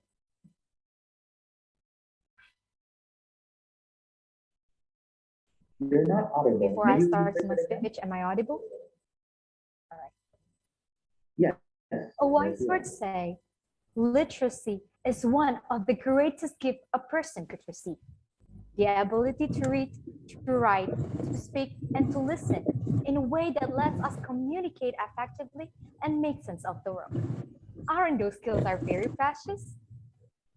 Good morning, judges and audience. I'm Sharon, and I love to do literacy projects with the other interactor in our club. Basic education and literacy still become the major problem in Indonesia, especially in the eastern part of Indonesia, including East Nusa Tenggara. The reading literacy is very low, only 0.001%, or 1 out of 1,000 people like reading.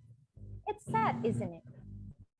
There is a number of factors that may cause the number of literacies in Indonesia. Low interest in reading, but one of the biggest obstacles is the limited facilities and infrastructure in suburbs. Improving literacy across Indonesia also matters hugely, because reading is arguably the learning tool for excellence through which most other skills and knowledge are acquired. This means that the friction of low levels of literacy proficiency will be felt at every stage of this huge and diverse country's efforts to improve the quality of its education.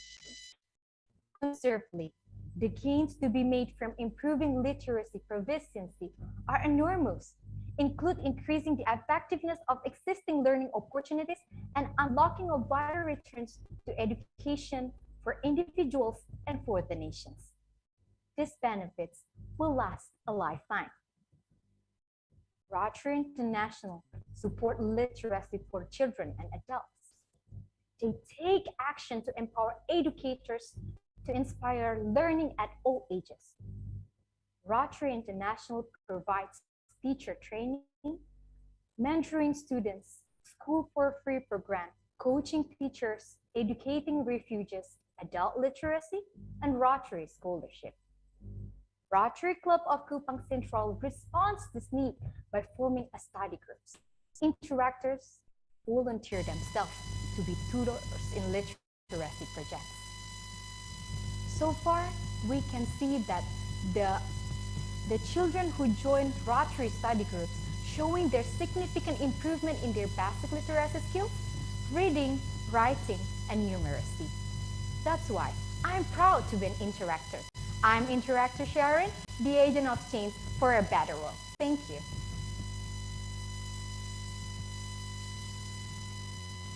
Now, a question from Toastmaster Ivy. Hello, Sharon. Very interesting speech. Thank you. You said study class. So what is your role in this volunteer event? I volunteer. I volunteer as a tutors to teach the children who join Rotary study groups.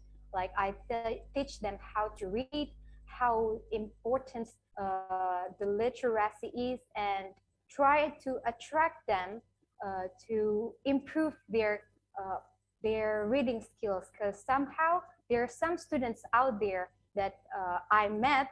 They even if even they were in the elementary school in a fourth or fifth grade, they even can't read.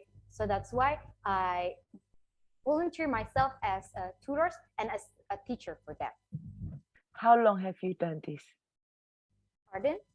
How long have you been a tutor for a volunteer as a tutor? I've been a tutor for 1.5 years. 1.5 years. How is the progress now? Somehow, some children that we teach, they make improvement in how they read. They are more able to read. They speak more fluently and read more fluently. In your opinion, is that hard or is that easy? No, it's not. For to teach children to read or to write? No, it's not, because each one of them have their characteristics and they behave like naturally a children. So that's why we have to be more patient to make them more understand, and even it takes time, but I feel satisfied with it. Thank you. Thank you so much, Sharon. All the best. Okay. 30-second silence for judges marking the ballot.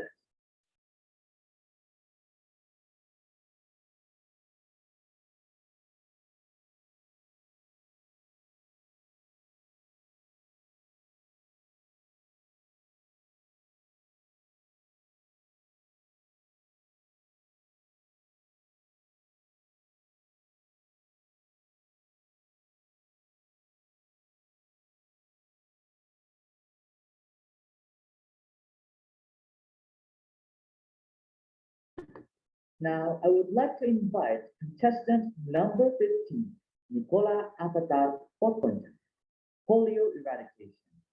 Polio eradication, Nicola Avatar Potponja. Am I audible? Yes, you are. Okay. I'm just going to start right away.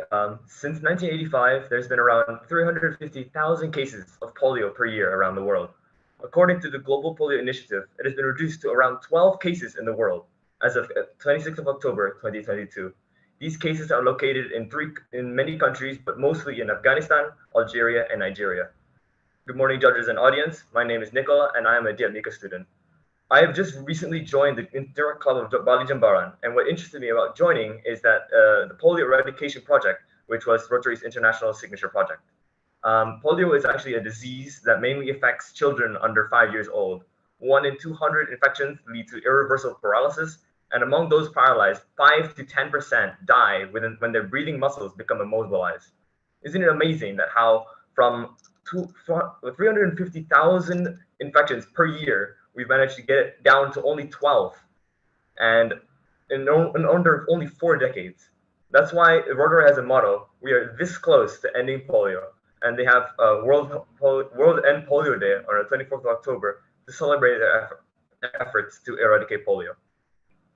Anyways, I was attending the End Polio Eradication campaign, which was around three weeks ago by the Rotary Club of Bali area. At first, I attended because both my parents are Rotarians, and they brought me there to join in so that I have some sort of interaction with the cause. There were around 500 people attending to the event, which was very surprising because polio isn't really a popular subject in Indonesia since it was eradicated at around 2008. But did you know that in Indonesia, they had a setback after a decade of polio-free, as they found new cases in West Java in 2018. But let's go back to the story of 3 weeks ago, where the event took place. They hosted a fun walk, a Zumba dance, and a Sunday market. And they also had polio survivors who attended the event to raise awareness from what I heard. And the campaign in Bali was at the same time in Surabaya, Solo, Semarang, and also in Sumba. Isn't that fantastic? All of these profits that were gained from these events were donated to Polio Plus, which was one of the fundraisers that that the Rotary has. And some of you may think that 12 cases is very small, but the thing is, polio cannot be cured like a common cold. You can't just give them the medicine and they'll be cured. But we have to make sure that all children born today, tomorrow, and all year long get a polio vaccination. So please let us join the cause and get involved in the campaign and start donating to Polio Plus in the Rotary Foundation. Every dollar can make us closer to eradication in the whole world. End polio for a better tomorrow. A question from Toastmaster Tutu. Hello, Nicola. Yeah. Okay. What's the biggest factor that make some children not vaccinated yet? So typically, polio rises in areas of very poor sanitation, such as those countries in war, like Afghanistan and other countries. Dirty water, low quality toilets, etc. And also, not many countries have ready access to all these vaccines. And so, especially the lower developed countries in, for example, Africa, they don't have that much access to all these kind of health insurance and everything like that. It also can be spread very easily from person to person. Yeah, that's it really. Isn't it interesting though, after as probably several previous participants mentioned, polio has been around since millennia. Yeah, I think it's really nice to see that after hundreds of millennia ago, when polio first existed, we're finally getting to the 99% of it being removed from this planet, with only a few couple cases here and there. What makes you think? What makes you think we as humans have not developed resistance towards polio?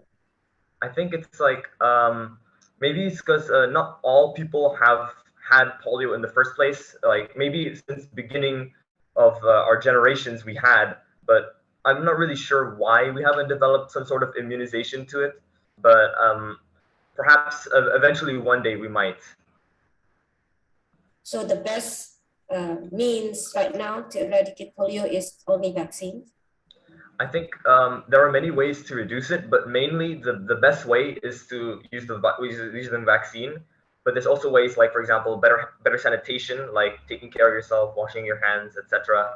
Avoiding areas that are very dirty, and other precautions that you can do, like a typical virus you would do. Okay, thank you, Nicole. Yeah.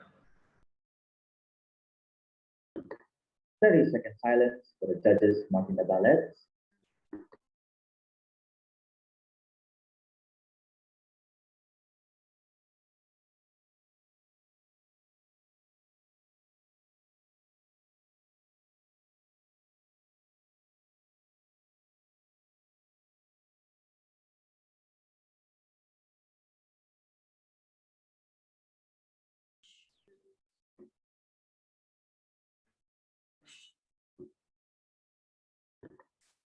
We'll continue to contestant number 16, Aruna Bisma Untoro Mukti. The danger of plastic waste. The danger of plastic waste. Aruna Bisma Untoro Mukti. Good morning, everyone. Before I start my speech, I'm going to ask, am I audible right now? Yes, you are. Thank you very much. Then shall we begin? Good morning, ladies and gentlemen, all the honorable judge and Rotarian, and of course, all of my beloved interactive friends. My name is Aruna Bisma Untoro, and I'm here as one of the representatives for Interact Club Nusa Putra Semarang. Ladies and gentlemen, what if I told you that there's one massive danger in the form of a very, very harmless thing, and the vast majority of us didn't even realize it was there the whole time? Now, some of you might wonder, what does it called? It's called plastic waste. We've faced plastic pollutions, plastic waste for decades now. According to the Ministry of Indonesian Environment and Forestry, Indonesia produced nearly 68 million tons of plastic waste in 2020. There is a very big number. Only if you could hear the Mother Earth cry, you would also cry bitterly and find yourself in great grief. Now, this is not a one-man job. This isn't a one-man job that we could do alone. A massive issue requires a massive problem solver. Therefore, when I stepped into middle school, I formed a team. A team where its sole purpose is to serve and heal our environment. The main project that we did was EcoBrick. Well, to put it simply, EcoBrick is one of the easiest ways to collect and to prevent plastic waste from polluting our environment. And as time goes, we started to pick up as many plastic waste as we possibly could. But we wanted to make a permanent change. As a long-term plan, we want to educate people to change their lifestyle, to love their environment, to raise their awareness, to grow their concern, and furthermore, we wanted to plant a sense of belonging to their heart. That is a very difficult thing to do if you think about it, but no. Now, as an interactor, I've given the chance to do this again. Because let me tell you that if you don't have the awareness, no matter how many plastic waste you could pick up at you, no matter how many programs could you run, no matter how many eco bricks you could make and collect, if you don't have the awareness, then it's all done. It's all meaningless, it's all useless. Now, as an interactor, I've given the chance. I've said, as an interactor, I've given the chance to take my part in saving this world from the danger of plastic waste. With Rotary's 7 areas of focus, I strive to not only bring my visions and dreams to life, but to get a wider point of view of this world. Ladies and gentlemen, this time around isn't the time to be afraid. Isn't the time to be silent. Instead, our time is now to be fight back and to be resistant. Our time is now to prove to the world that we are the fighter that wanted to fight. There is no place in Rotary nor Interact for the quitter. We are ready to make change. So I encourage you to become the agents of change, to stop the sickness of this Mother Earth that harmed this earth for a very long time. But it all went down to one thing. It all started from ourselves. Ladies and gentlemen, I am Aruna Biswan. Thank you very much. Toastmaster Rina shall give you a question. Thank you, Marcelo. So Aruna, how many teams, you mentioned that you're working in teams. So how many people working together on that team? In the main team, before that, that's an excellent question. Allow me to answer that.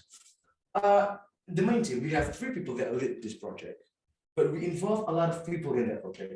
I involve almost every student in our school, and furthermore, because we wanted to make a bigger change, we want to spread our reach, to widen our reach and audience. We spread to the neighborhood around our school. So to answer that question, we had 3 people running in that team, but it was not an interact. It was a very long project. Now it's been regenerated, and I'm not a part of that project too, but I am currently still helping the current team to work on that project and stuff. Yeah. So to answer the question, we have 3 people that are working on that team. Okay, very good.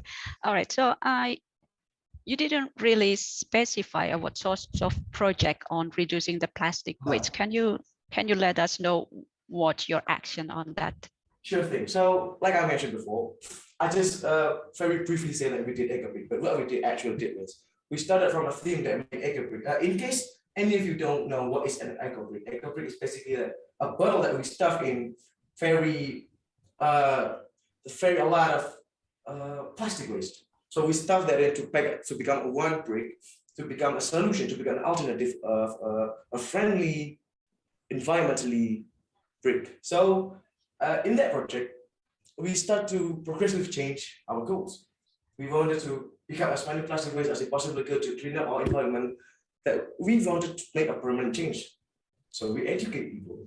We come to their house, we come to their neighborhood, we come to their community, we come to our class in our school to educate them. There's a sense of urgency in this earth that plastic waste is a very serious matter and it's not something to be taken light enough. You know, we take this very serious topic and educate them, because like I said, if they have the awareness, if they don't have this sense of urgency, then it's all came to nothing. It's all meaningless.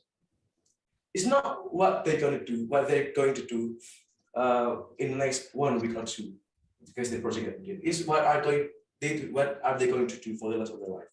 because we plant something in their state of mind. That's how it goes. That's to answer your question, ma'am. Thank you very much. Okay, clear and yeah, quite interesting. Very well done with our project, Aruna. Back to you, Marcelo. It's an honor to be here. Thank you all. Good luck. 30 seconds silence for judges Martin Nabale.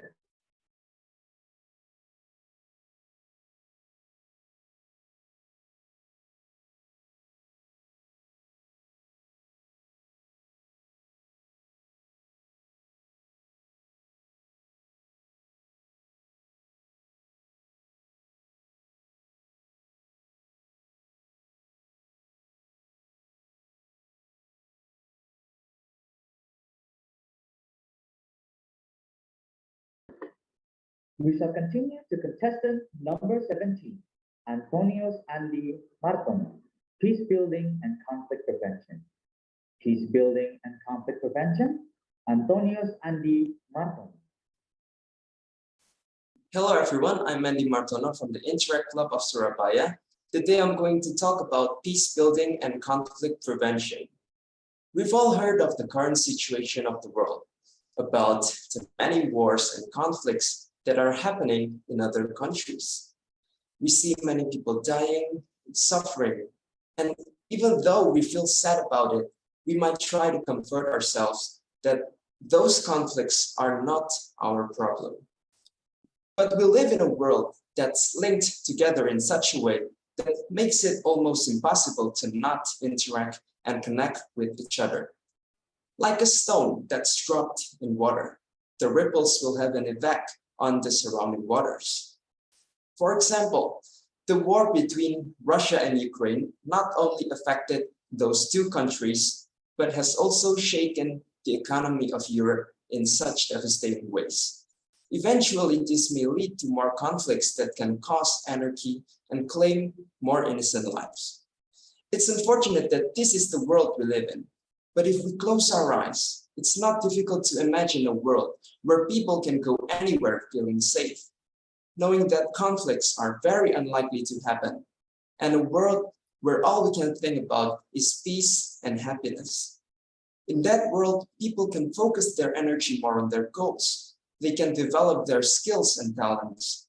More good things are built and developed. Businesses thrive, people can travel and exchange cultures freely, and everyone is mentally healthier. But how do we arrive there? First, not being selfish. Try to think about other people's perspective. Second, diplomacy. We must not deal our problems with violence. These things are not easy to do, but as interactors, we can try contributing in our own capacity. We can make campaigns about peace on our social media when we see conflicts arising.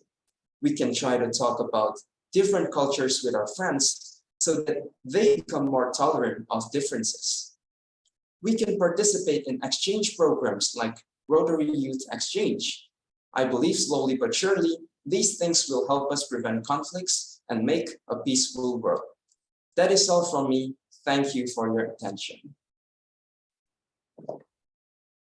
Rotarian Abraham will give you a question. Hello, Andy. Hello. You have taken up a very big topic to discuss. Tell me, if you have to identify one or two major decision makers in this, who would that be to reduce the conflict?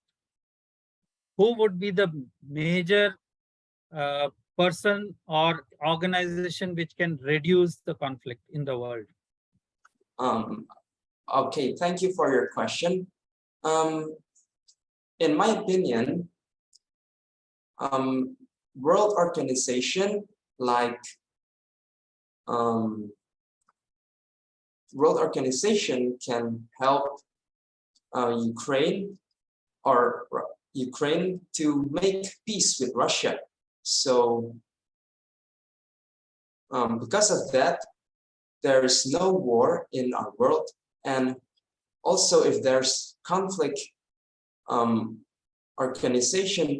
organization or the powerful organizations can help to end those conflicts.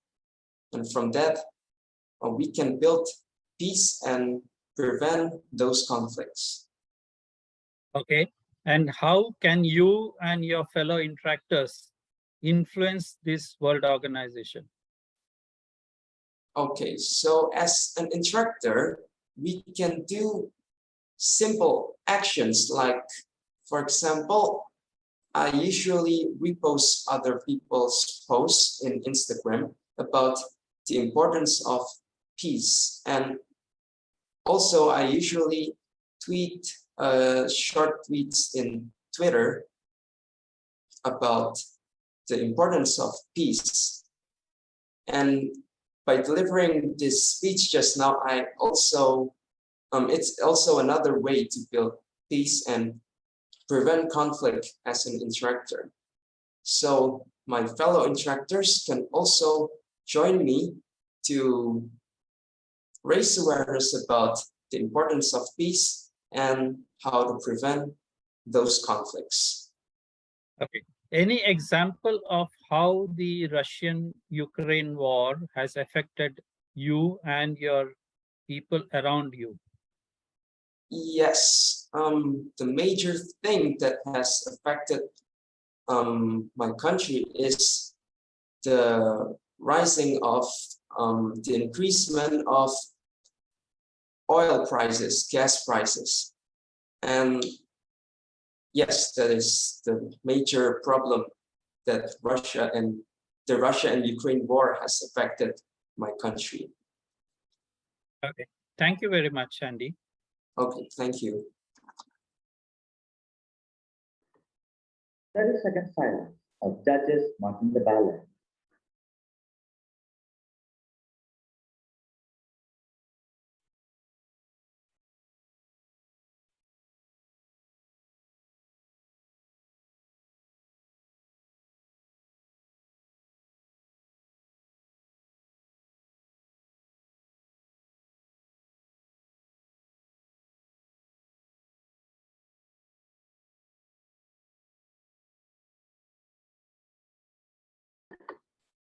I would like to invite contestant number 18, Gilda Febrianti Mo. Together we end malaria. Together we end malaria. Gilda Febrianti Mo. Before I start, am I audible? Yes, yes you are. Thank you. Good morning. I'm Gilda. Thank you for giving me the opportunity to deliver an important issue to bring to our attention today. Malaria eradication. Why is malaria? I know this is not very popular topic, but disease caused by parasites. They are transmitted to people through the bite of infected female anomalous mosquitoes can very rapidly become a severe and life-threatening disease. Well, I'd like to share you something. I have some friends who have suffered from malaria for years. They look so sick when they relapse, and I become very worried. A lot of efforts have been made to fight against malaria, but not eradicated yet. Even in 2008,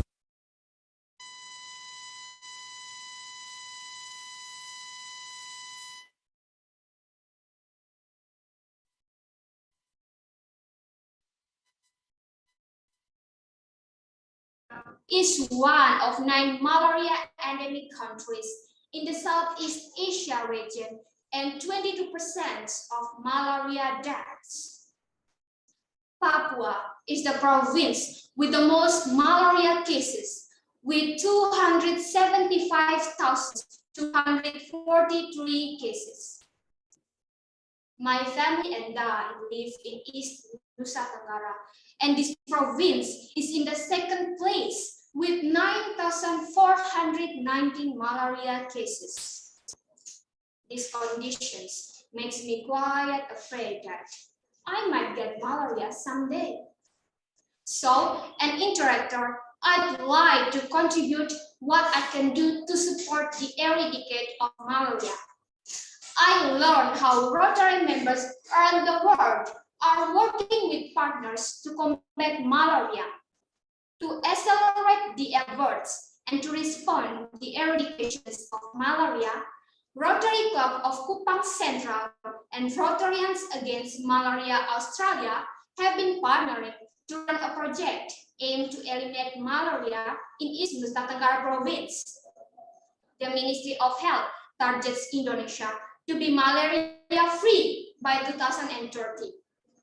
Hopefully, the more parts involved, the faster zero malaria in Indonesia accomplished. I'm Gilda. Together, we end malaria.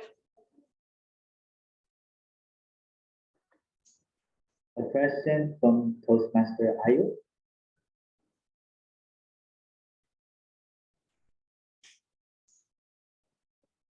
Hello, Gilda. Hello. What is one of the first signs of malaria? Malaria is a disease caused by parasites. They are transmitted to people through the bites of infected female Anopheles mosquitoes, can very rapidly become a severe and life-threatening disease. But what is the first sign? What do you feel when you get malaria? Suddenly, I felt coldness, followed by shivering, and then high fever, and suddenly sweating. So you had malaria once? Yes. You yourself? Oh, wow. So what did you do? I see a doctor. You see a doctor. How to prevent that to not happen again? Okay.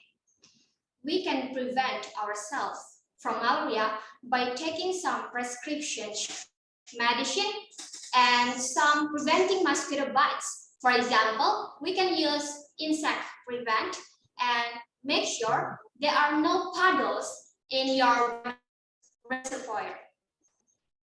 Okay. Very well. Thank you. Thank you. 30-second silence for judges marking the ballot.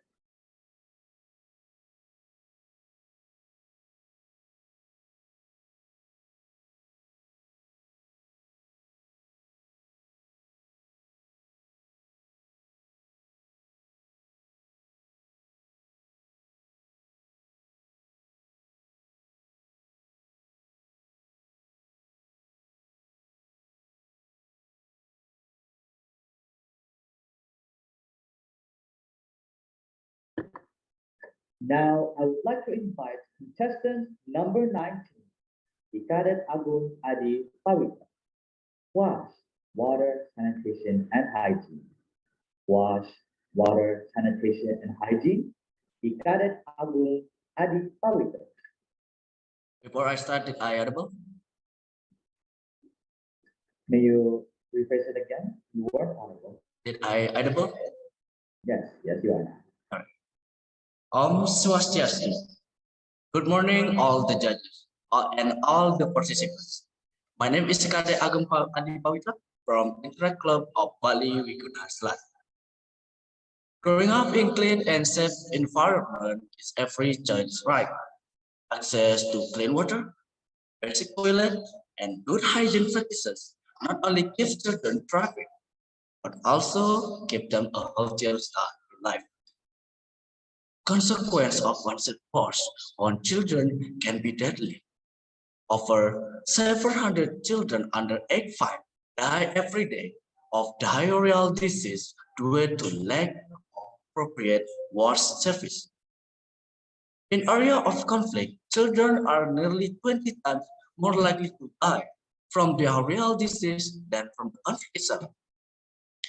Poor water quality is inseparable from socio-economic condition. A 2017 drinking water survey in Yogyakarta, an affluent urban center in Java, found that 89% of water sources and 67% of household drinking water were contaminated with fecal bacteria. One of the biggest challenges to achieving safely managed is changing behavior, starting from building political will, creating new national social norms in support of safely managed cities.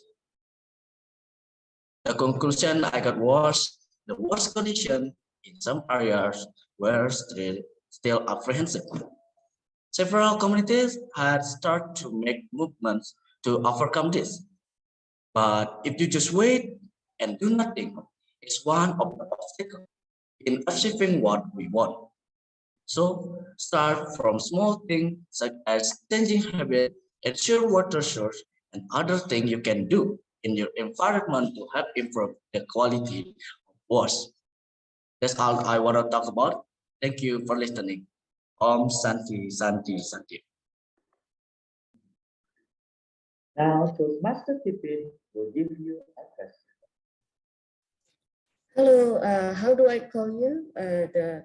You can call me Agu. Hi, Agu. Yes. What do you think of there's a stigma in the society? If you teach the kids about hygiene too much, then their immune system will be compromised because their immune system will be compromised because it's too hygienic, too hygienic. So what do you think of that type of thinking? Sorry, because of my question, I don't hear the questions. All right, one more time. Is it loud enough now? Yes. All right. So there are people who think that we raise children in a too hygienic situation, sterile, this and that, it will compromise their immune system because they're not exposed to bacteria, they're not exposed to whatever virus, something like that. What do you think about that type of thinking? That's what's right.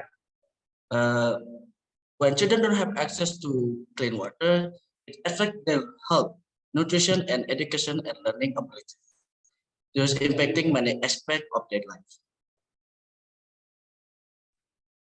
That's not my question. My question is actually the opposite. The opposite. The opposite. All right, the opposite. Yeah, if there's a traditional idea that if you raise children in a sterile community or in a hygienic way, it will compromise their immune system because they're not exposed to bacteria, they're not exposed to dirty stuff. So what do you think about that type of thinking? Oh, I understand. No, that is exactly wrong. Some parents think when their children live in the not a good condition water, make their body very strong because of they usually facing the bacteria. But that is the very wrong thinking because in the not good condition water can have a very dangerous bacteria that can affect the body of their children, and that is the one of the reason why is a lot of children die because of the parent thinking. Can you give examples of other than malaria? When dirty water get contaminated, what happened to the children after they consume it? They got dangerous disease like E. coli, maybe. Not maybe, E. coli disease. So what should the government do then to prevent that? They must teaching must change the parent thinking to ensuring the children lives in very good water condition and stop to starting thinking like at first that wrong thinking condition. Okay, thank you, Abu. Thank you. Thank you for the question. 30-second silence for the judges marking the ballots.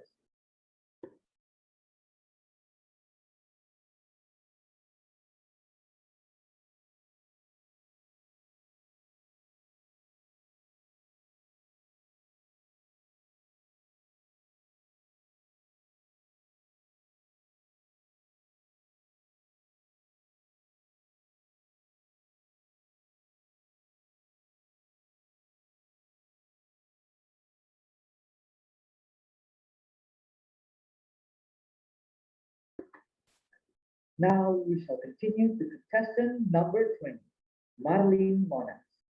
Be a peacemaker. Being mature is important. Be a peacemaker. Being mature is important. Marlene Monas.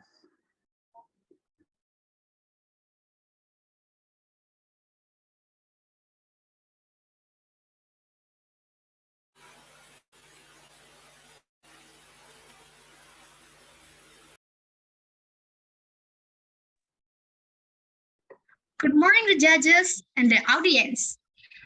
Praise and gratitude to God for His blessing and wisdom we can meet in today's occasion. Thank you for the opportunity that has been given. My name is Marlene Monas. I am from Interact Bagimu Negriku. This time, I will deliver my speech from one of the 7 Rotary focus area, Be a Peacemaker. Indonesia is a country that has many differences in many aspects. For example, ethnic, culture, religion, or belief and language. The fourth is often a conflict.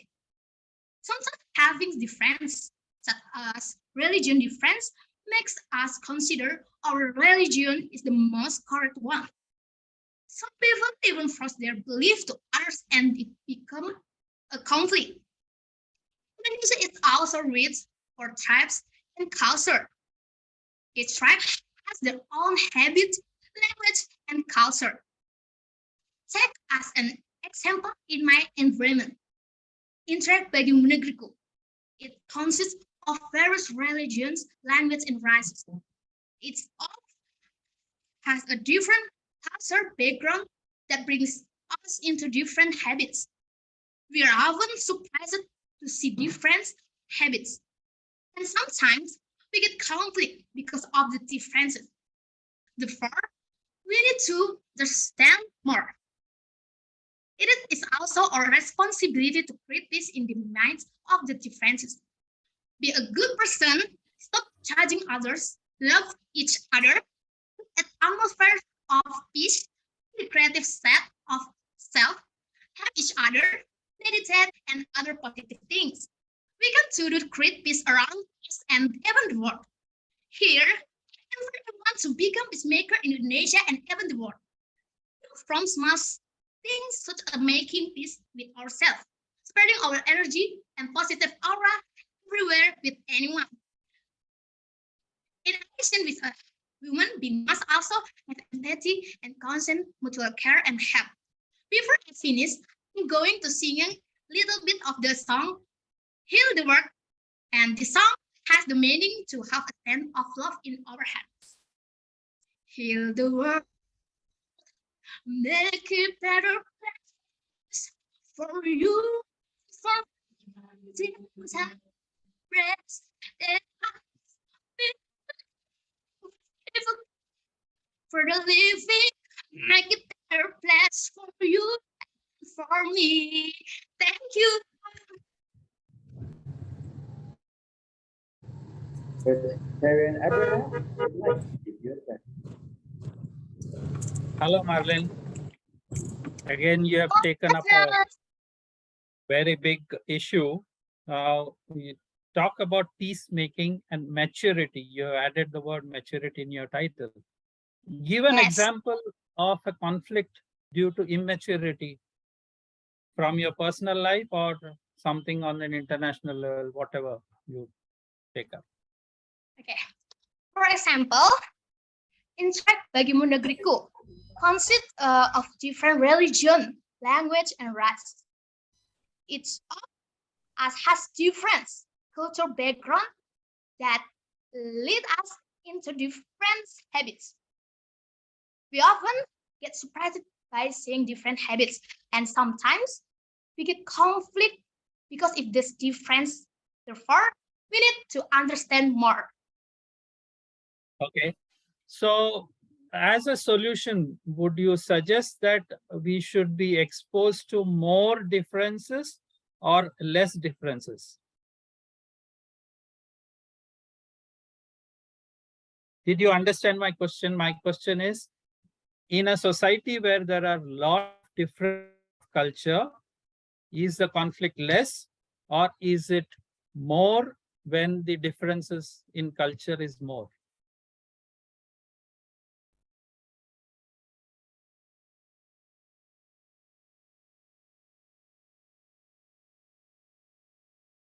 Yeah, unmute yourself, please. Okay, I will repeat the question again. Take two different societies.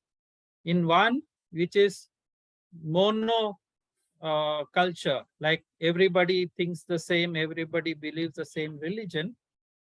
Take another society where you have lot of interaction with different kind of cultures. Which one will be less in conflict? Please unmute yourself. Unmute. Yeah.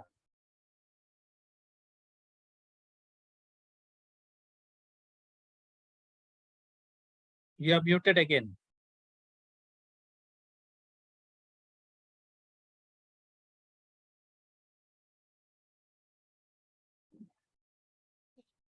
Thank you for a question.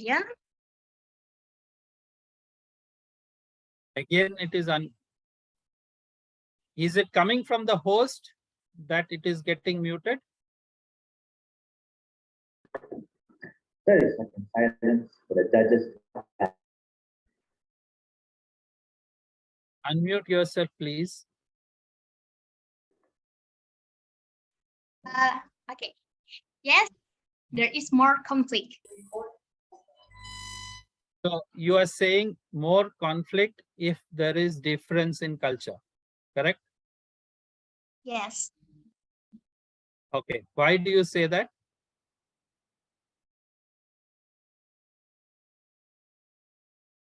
Unmute.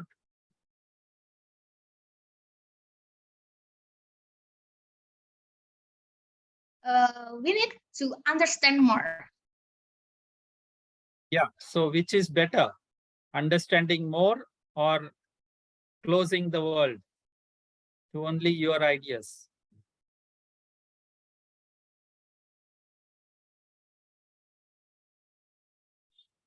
Understanding more. For understanding, do you require exposure to more or exposure to or less exposure?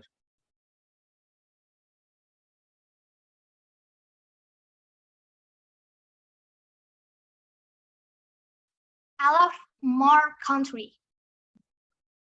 Yes. So if you interact more with different cultures, will your thinking improve or will it narrow?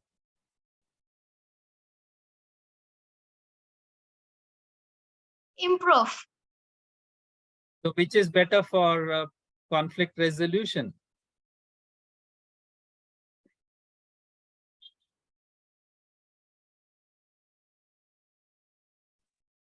We need to understand more. Okay. And how do you develop understanding?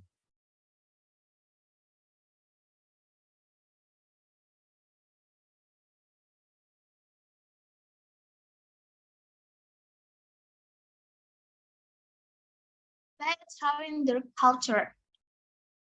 Okay. Thank you. Sorry to everybody because the question became longer because of the technical issues. Sorry about that. Thank you very much. Thank you, judges. All right, 30-second silence for the judges to mark their ballot.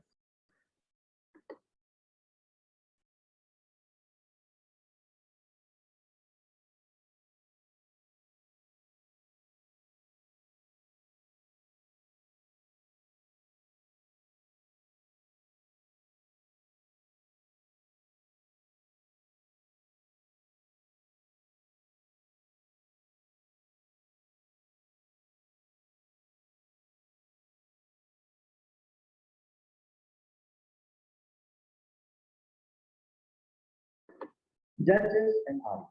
Now we will have another 5-minute break. Once the break time is over, continue to next contestant.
All right, break time is now over.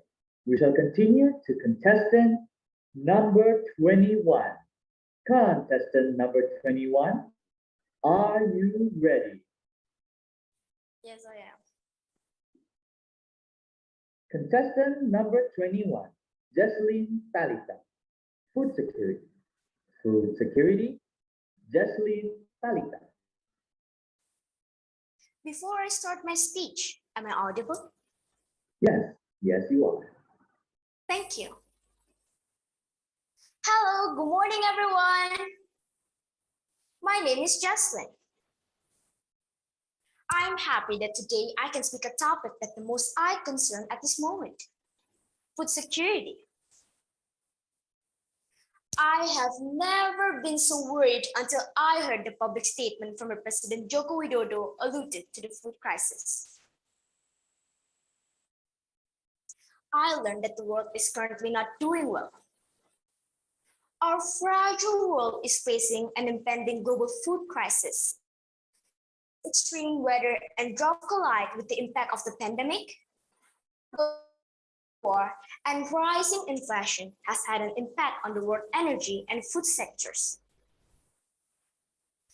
Conflict is the biggest driver of hunger globally, responsible for 65% of people currently facing hunger and food insecurity. People are now facing food insecurity. Food insecurity is when someone doesn't have regular access to enough nutritious food. It costs when food either isn't available or isn't affordable. The World Food Program reported that 811 million people go to bed hungry every night, and the number of people facing severe food insecurity has doubled in 2 years. Wow, it sounds so terrible to me. President Jokowi has repeatedly warned of the threat of a food crisis. The president encouraged farmers to plant all crops that can be used as food sources, such as sorghum. It is also recommended to grow local seeds to support food insecurity. Indonesia should not only escape the threat of a food crisis, but it will become food independent. Responding and supporting the efforts to maintain food security, Rotary Club across the globe develops sustainable solutions to food insecurity, such as teaching the local community how to maintain healthy food production or how to use native plants as source of nutrition. In Kupang, we started school gardening projects in a number of elementary schools. We teach the students to plant and to grow local food. It is aimed to improve the children's nutrition and to maintain food security. Let's be people of action, fighting hunger to build stronger communities. I am Jesslyn. Thank you. So Master Ayu would like to give you a question now.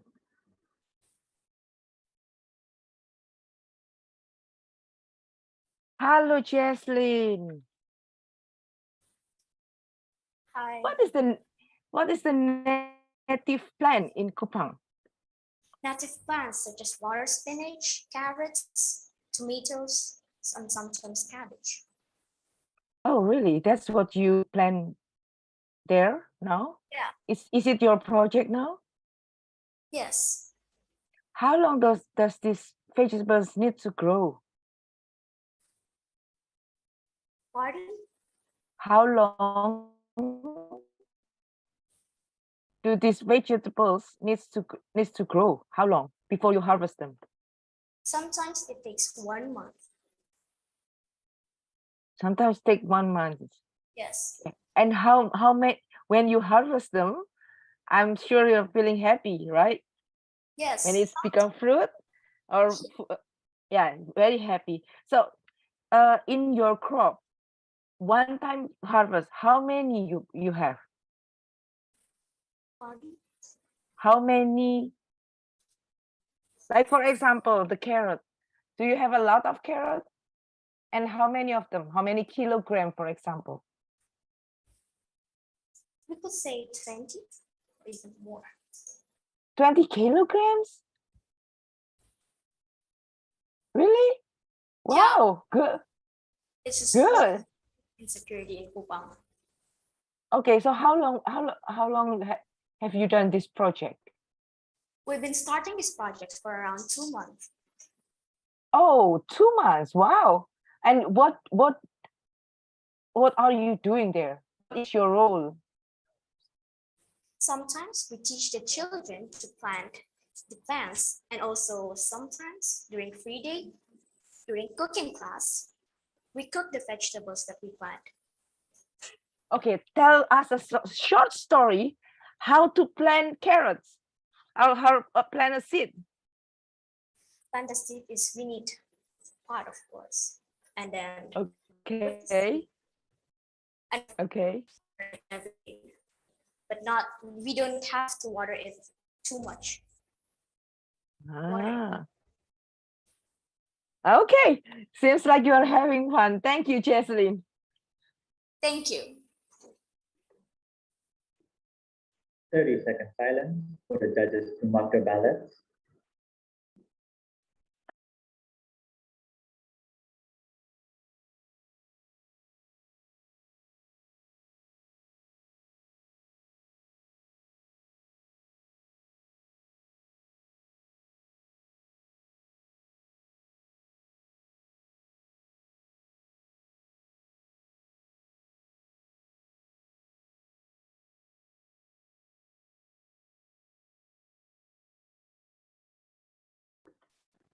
We shall continue on to contestant number 22.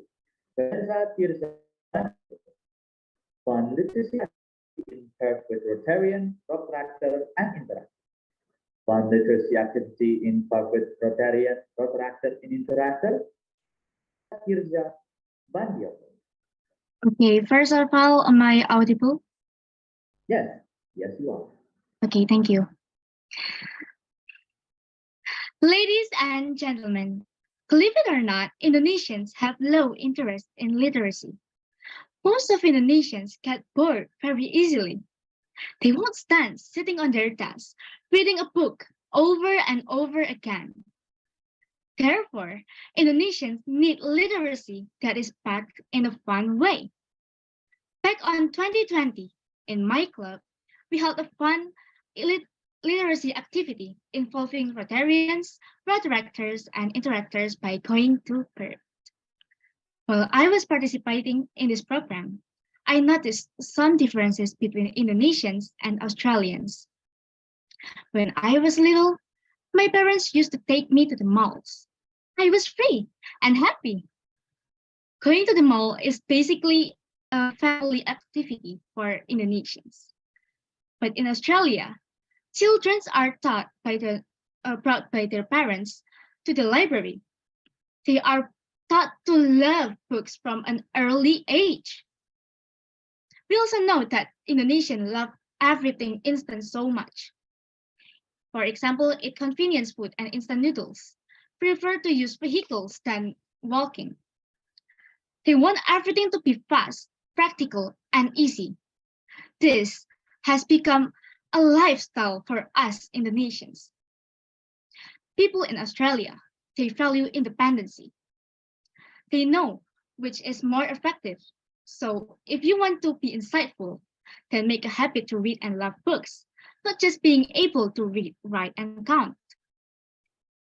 From my visit to Perth, I unconsciously started enjoy literacy since it was so interesting and fun. There, I had to learn how to take care of my own visa documents, visit the National Library of Perth, and study fellowship with Rotary Perth seniors. Even after I went back to Indonesia, I also wrote the story of my trip as a summary.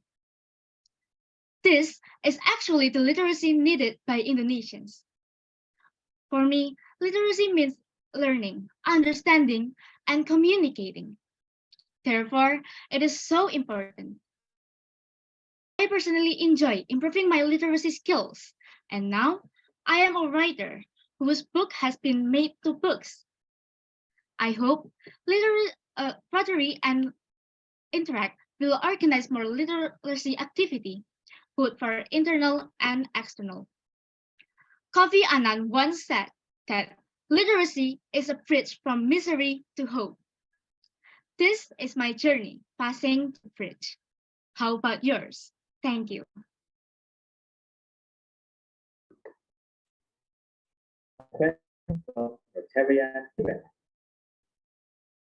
Hello, Verena.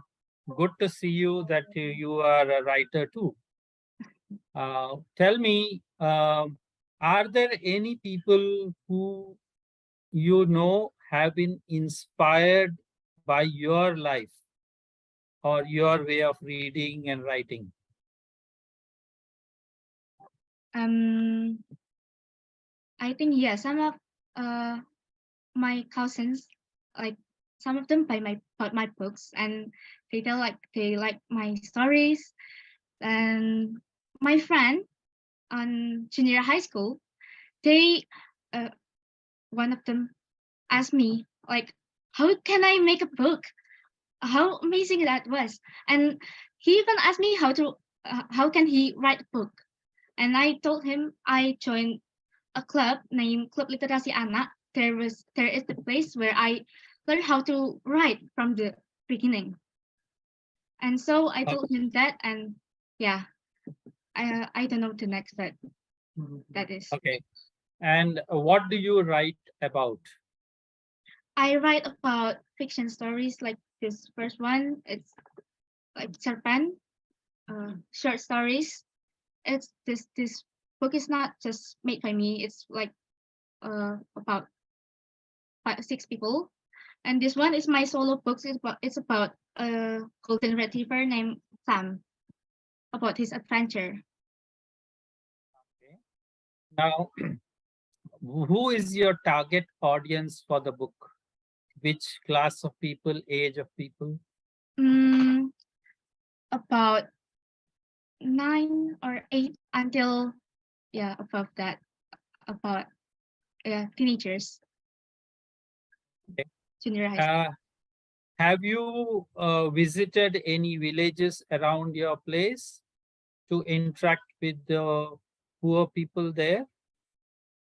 No, I haven't, but the last time I went to an orphanage and I gave my book to them. Okay.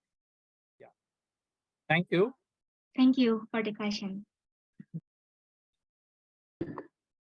30 seconds time for judges to mark the ballots.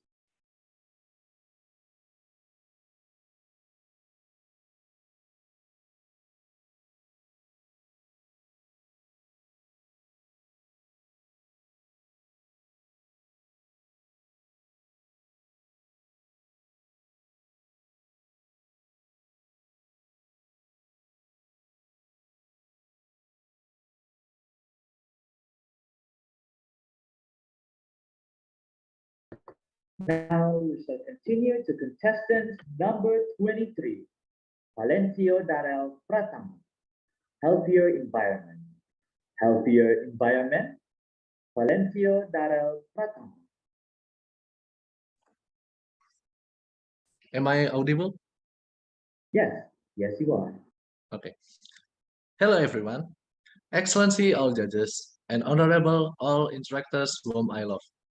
On today's occasion, I want to give my speech on the topic healthier environment. Before we start, let's take a look around us. Have we made sure that our environment is clean? As we all know, the environment is where we live and do all our activity. So it is our responsibility to protect and maintain its cleanliness. Based on research from the World Bank 2021, in Indonesia, 83% of plastic that leaks into the sea comes from our activity on land. And globally, poor air quality is estimated to cause some 7 million deaths each year. If the cleanliness of the environment is not maintained, it will interfere all our activity and our health will also be threatened. And the worst thing is, it will bring disaster upon us, such as global warming. Global warming can occur when greenhouse gas emissions cover the Earth's atmosphere and traps the sun's heat. The source of the gas emissions come from burning fossil fuels to generate electricity or make many things like electronics, plastics, clothing, and other goods. Deforestation also causes emissions because forests absorb carbon dioxide. So when we cut the trees, it releases the carbon they have stored. The impact of the global warming itself is very dangerous, starting from increasing temperature of the Earth, melting of the polar ice caps, and unpredictable, very extreme weathers. To prevent that, I invite you all to continue care about our environment. We can start from small things such as reduce plastic consumption, managing waste by 3R, reduce, reuse, recycle, not throwing waste into the river, and prevent illegal logging. The impact by protecting the environment, the impact itself will not only affect us, it will affect future generations too. So let's continue caring about our environment for the better life by simply reduce and managing plastic consumption. Because prevention must start from the source. That's all about my speech and thank you for your time. Toastmaster Ayu would like to give you Hello, Valencio. Everybody is talking about recycle, reuse, and reduce. What do you do with to reduce plastic usage? You Reduce yourself. plastic usage. I use reusable plastic bottle, so I don't have to buy water in the bottle. So I contribute to reduce uh, plastic bottle waste. And also I use eco bag for shopping, so I don't need to throw a plastic bag waste. Do you know that there are two more things in plastic waste, which is refuse and repurpose. Yes. Do you ever heard about that? Refuse and repurpose. Tell me how we can refuse. Refuse.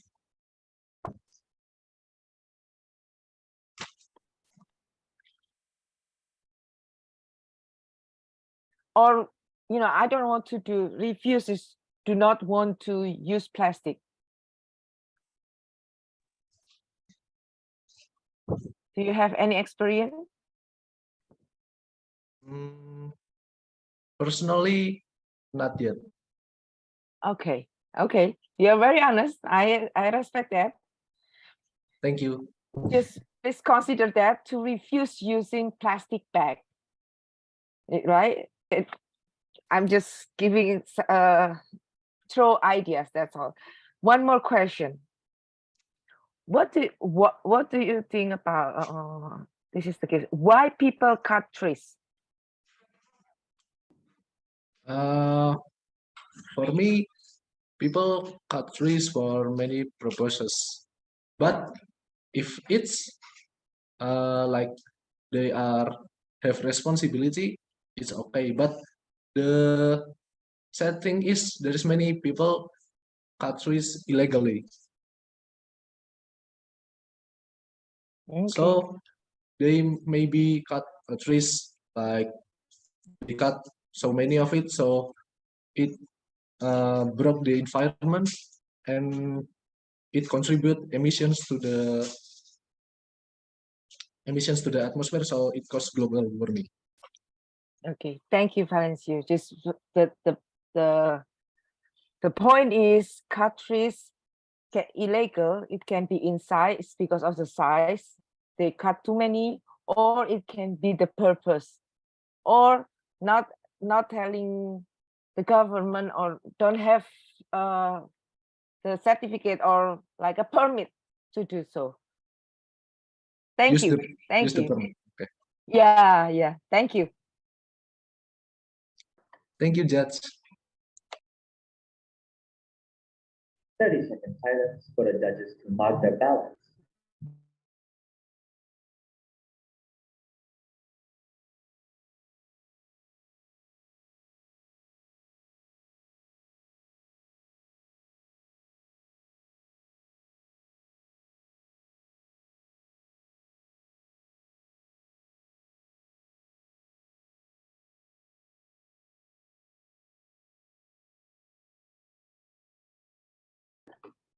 Now, I would like to invite contestant number 24, Giovanni Quintana, Mask Trust, Giovanni Quintana Dao. Before I start my speech, am I audible? Yes, you are. Good morning, everyone. Sorry, I'll take off my mask first so that I can speak clearly. For the past 3 years, masks have been part of our life. No one should go out without wearing a mask. It's one of health protocols we must follow. But don't we know that every month, 129 billion masks are used worldwide? Have you been aware that masks can pollute our environment and are even difficult to decompose. Disposable face masks can take hundreds of years to break down and threaten to entangle wildlife, litter our beaches, block sewers, and pollute the food chain. According to the Indonesian Institute of Sciences, the total of masks and personal protective equipment reached 1,663 tons during the pandemic.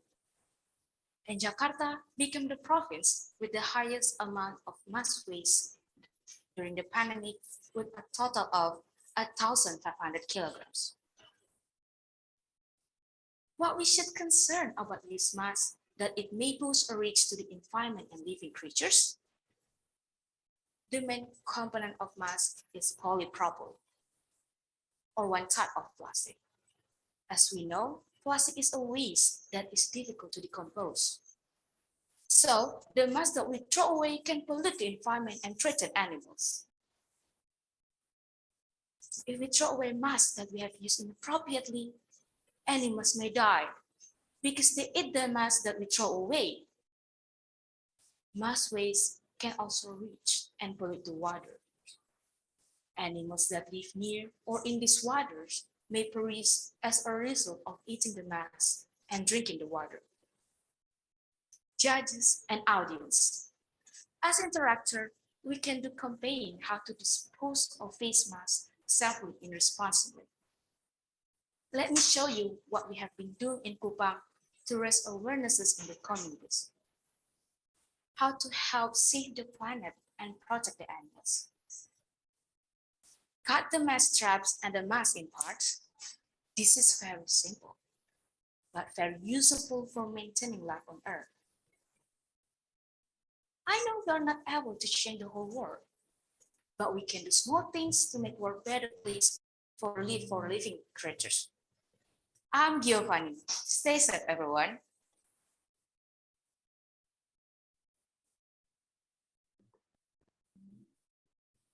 A question from Toastmaster Pipi. Hello, Giovanni. Can you repeat the part about what's your solution for the mask trend?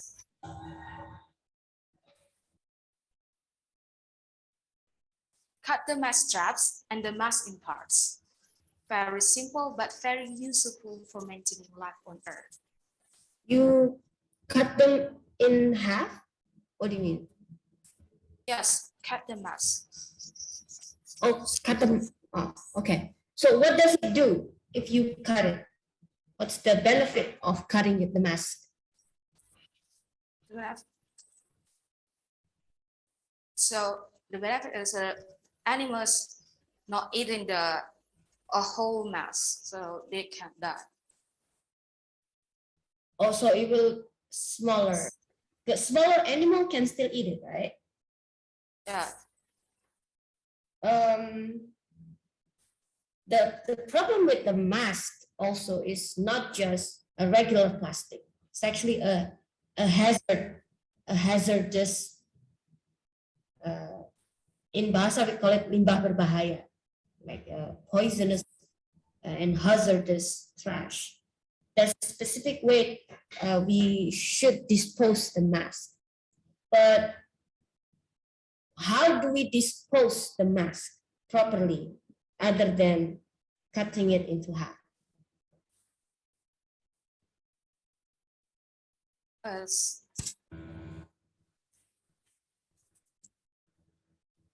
We cut the mask and recycle.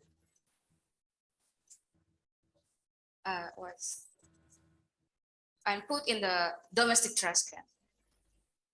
So you put it in a trash can and then?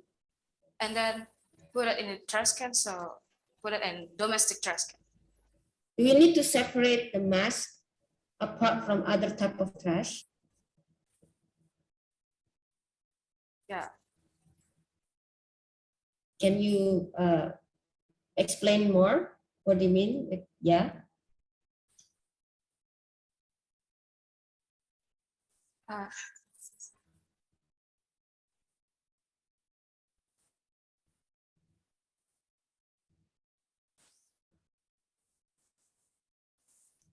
Do you put it together with other trash or you separate mass trash apart from other trash?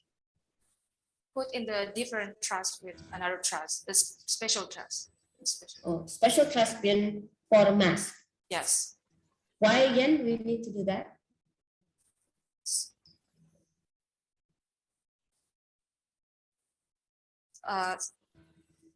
So can make a difference. So make a difference from mass trash and another trash. Yeah. Just like when you cannot mix syringe with other trash, right? Is medical trash, so cannot be mixed with other type of trash. So yes, but thank you. After listening to your speech, I know more data about trash, the mass trash in Indonesia. Thank you, Giovanni. Thank you. All right, 30-second silence for the judges to mark their ballots.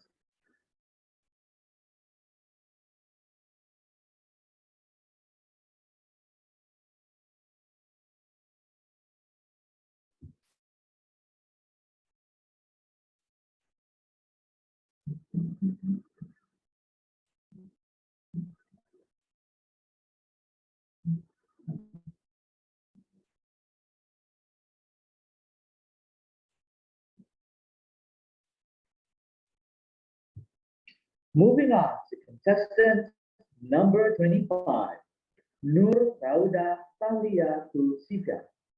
What's up with literacy? What's up with literacy?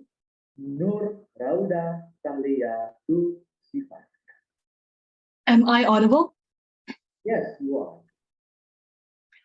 We are all aware of how advanced and well-established countries like Japan, Finland, and Dutch are. What do these countries have in common?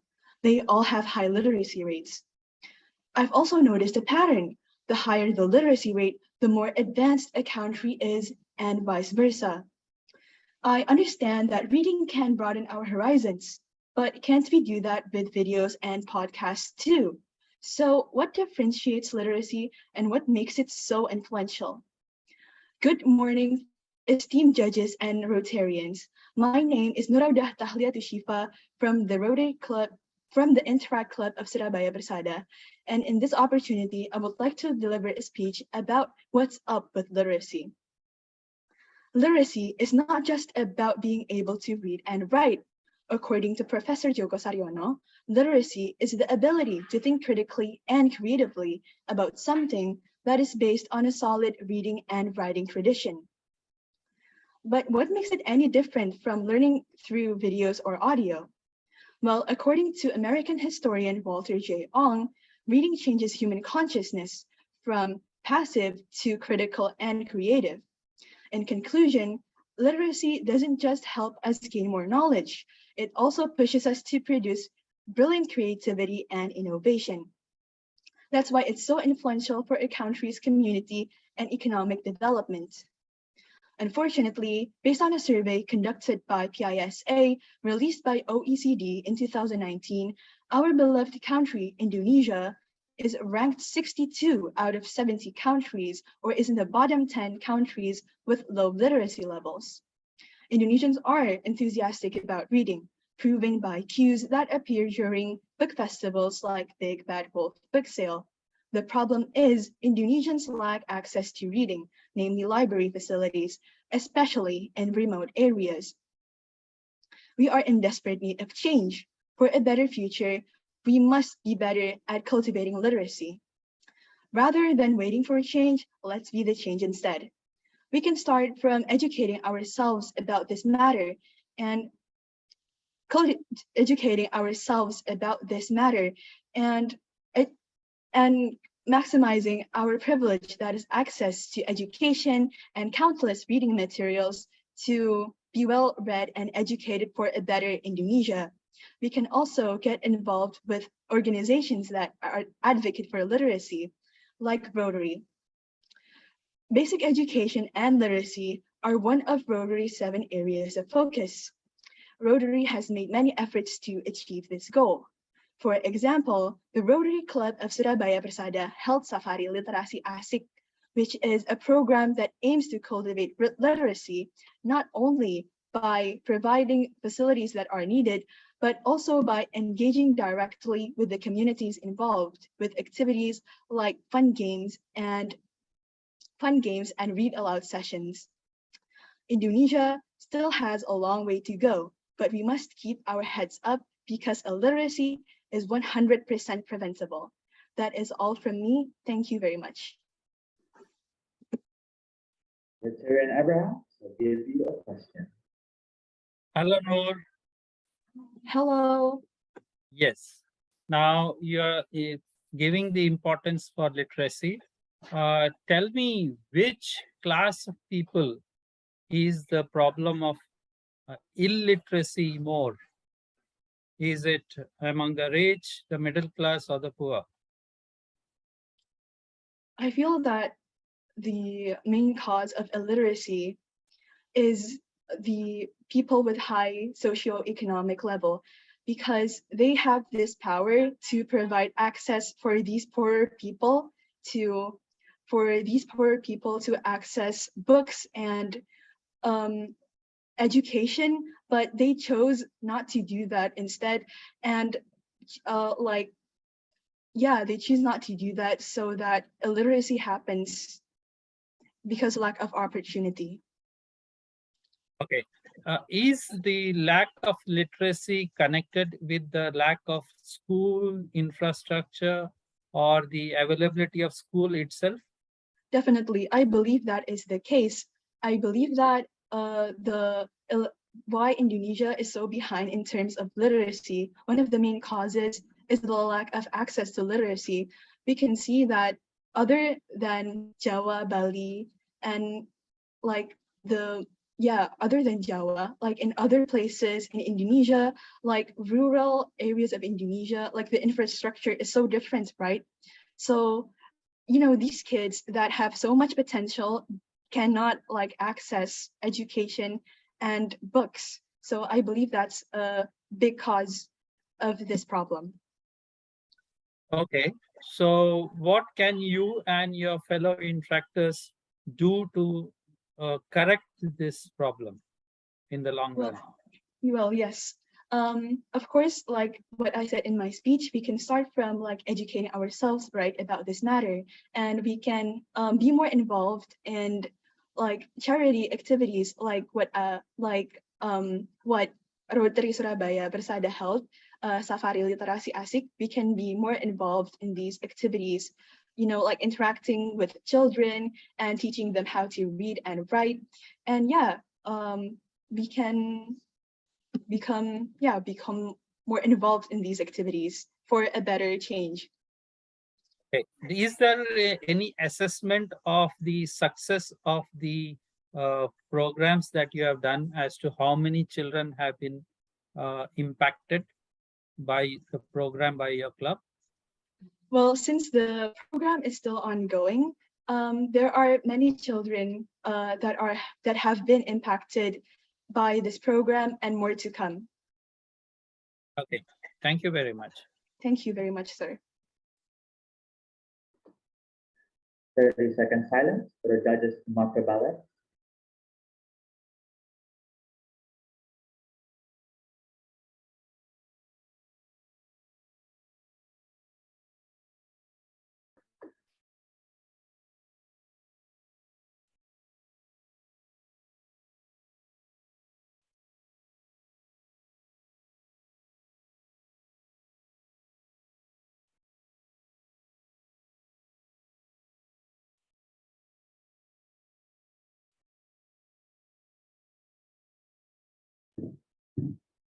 Now, I would like to invite contestant number 26, Lauren Chelsea Sophia Lebanon.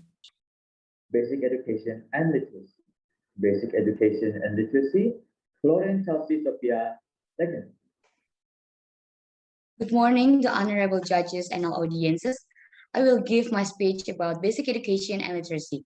Have you ever asked, While literacy in Indonesia is very low, according to Program for International Student Assessment or PISA, Indonesia is ranked 71 out of 77 in all countries in this world, because Indonesia is claimed as a country that has minimum reading culture.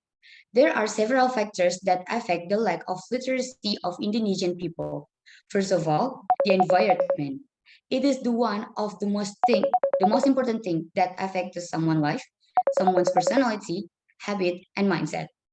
When person grows up in an environment that likes reading, then he will become a person who likes reading. Second is technology. As we know in this modern era, technological progress can no longer be doubted. We have excellent smart mobile phone, digital TV, etc. We can find anything in it. Fortunately, some of us are more interested in using cell phones, watching television, playing video game, or maybe using the internet like YouTube than reading books. Last but not least, lack of facilities. We cannot deny that in some place in Indonesia, it is difficult to find public libraries, reading park, or reading corner. If we let Indonesia youth not be interested in literacy, it will have a huge impact on society. When someone has bad literacy, he can't understand well and he will give inappropriate responses to many things. The bad impact of lack of literacy is continued ignorance, increased crime, some children drop out of school. To overcome this problem, we can motivate each other to increase curiosity. Let's start with ourselves first. If we usually read a few books for a week or a month, it will increase it it will increase even more, and we can ask our friends to join us. We can read books by genre, or maybe we can make a list for books that we like. We can read books by this will help some people become interested and curious to know more and read more. This will also increase our knowledge because we know that books open windows to the world and have the power to transform lives.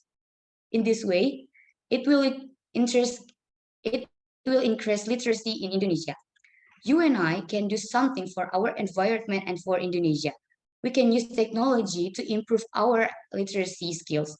We can influence others to love reading by using mobile phones. We can share our knowledge. We can share our favorite books. We can make Indonesia better by increasing literacy in this generation, starting from myself, yourself, ourselves, all of us. That's my speech about literacy. Thank you for the attention. Another question from Rotarian Abraham. Hello, Florine. Hello, Judge. Okay. So tell me, when you talk about literacy and reading, how about the audio reading? For example, a book which is available to hear, not only read. Have you heard about audiobooks? I think that's a good idea too, because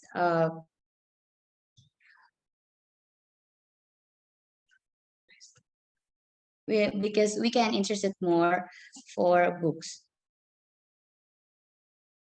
Okay. Yeah. Unmute yourself, please. Yes. Okay. And have you heard about reading clubs? Reading clubs. It's also a great idea. Okay, but do you have any experience of such a club or such an activity? I don't have any club. Okay. Do you personally read quite a lot? Yes, I like reading. Okay. What kind of books do you read? Not just a science, but I like novels, comics, and others. Okay. And what do you think has been the biggest impact on yourself because of your reading? Impact on myself.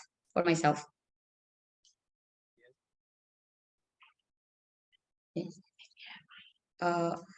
The important having literacy skill is I has the ability to speak, has a good character, and has expensive knowledge. Okay, thank you very much. Thank you, judges. All right, 30-second silence for the judges to mark their ballots.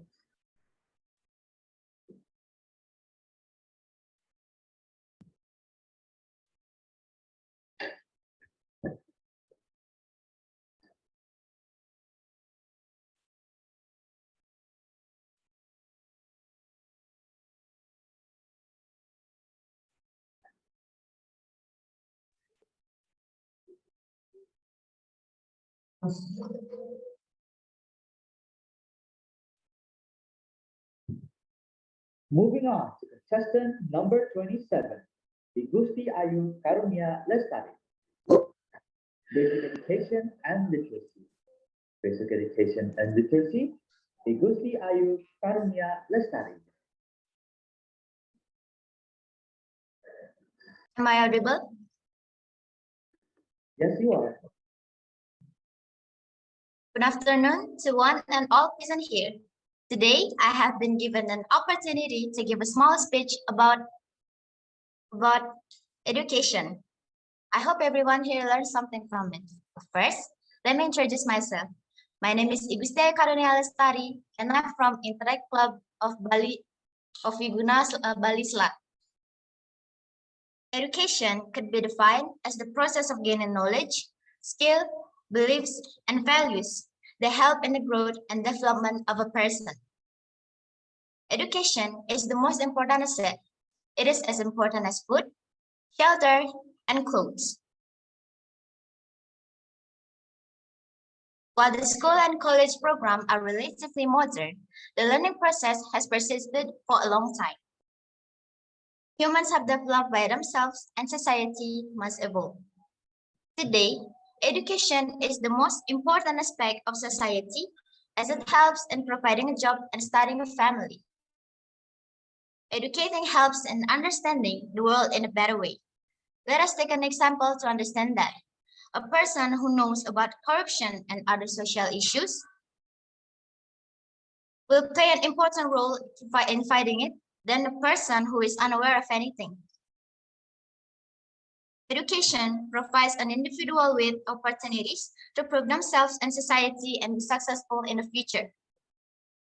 Education also provides an employment opportunity, and if a person is employed and is working, the poverty of the country will exponentially decrease, which will help the development of the country.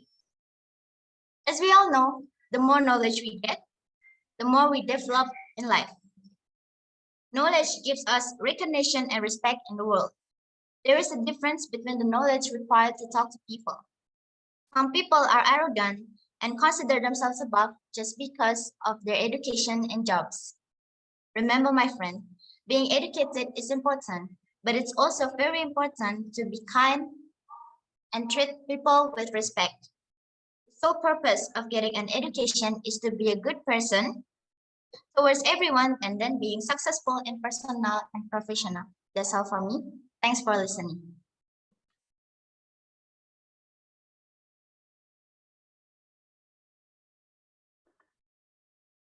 All right, Toastmaster will give you a question. Hello, how do I call you? Hello. How do I call you? Karunia. Oh, hi, Karunia. So you said in your speech that the purpose of education is to be a good person. Yes. Yes.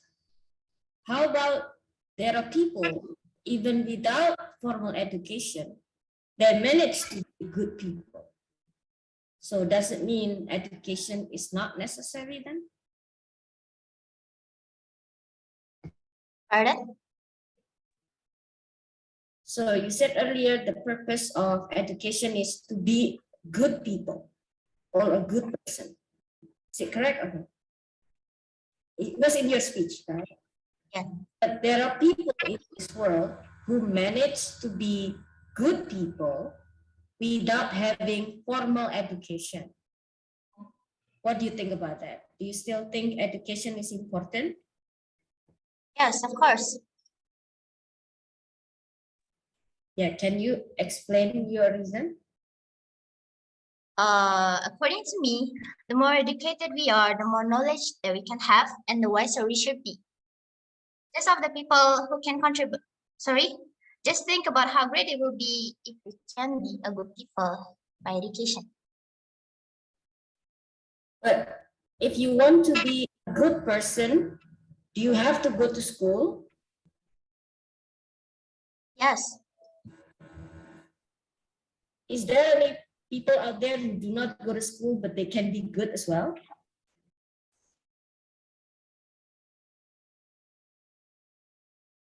Pardon? I can hear you. How do you define a good person? What's the definition of a good person to you? What is a good person?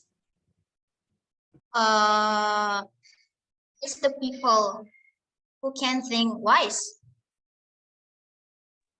Okay, those who can think wise, do they need to go to school? For example, we have our great grandparents did not go to school, right? Do you think they were not wise because they did not go to school? But I think school can build our characters. That's correct. Point. The statement that the point of education is to be a good person is tricky. It's tricky because it is possible for you to be a good person without formal education, just like our great-grandparents who did not go to school. Does it make sense? So maybe, is there any other alternative than a formal education, or is there any other form of education that is also important in this case? Can you repeat your question? So education in your speech, is it just only about going to school, or is there other type of education that you also think is important? No, it's not about just school, but also there is an informal school. It's like you have education from higher educated one, not just about school. For example, like what?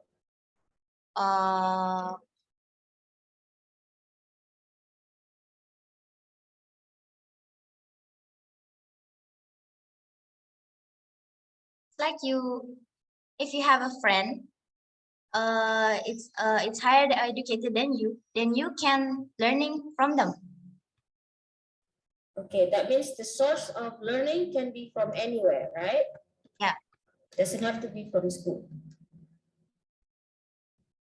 Is that correct?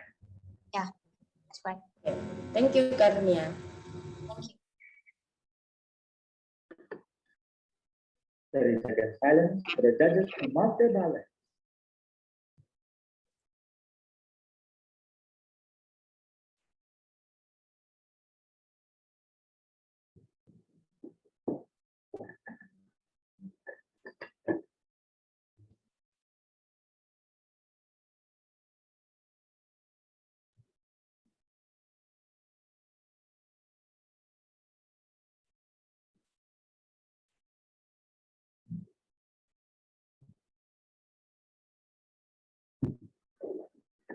Now, I would like to invite the next contestant, number 28, Keja Abigail Andianto, Water Crisis.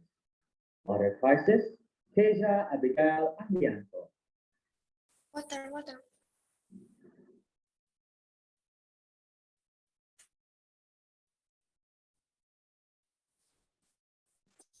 Excuse me, I'm asking your permission to drink as I'm very thirsty.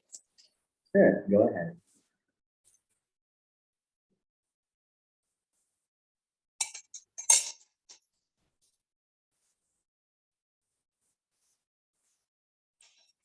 Thank you.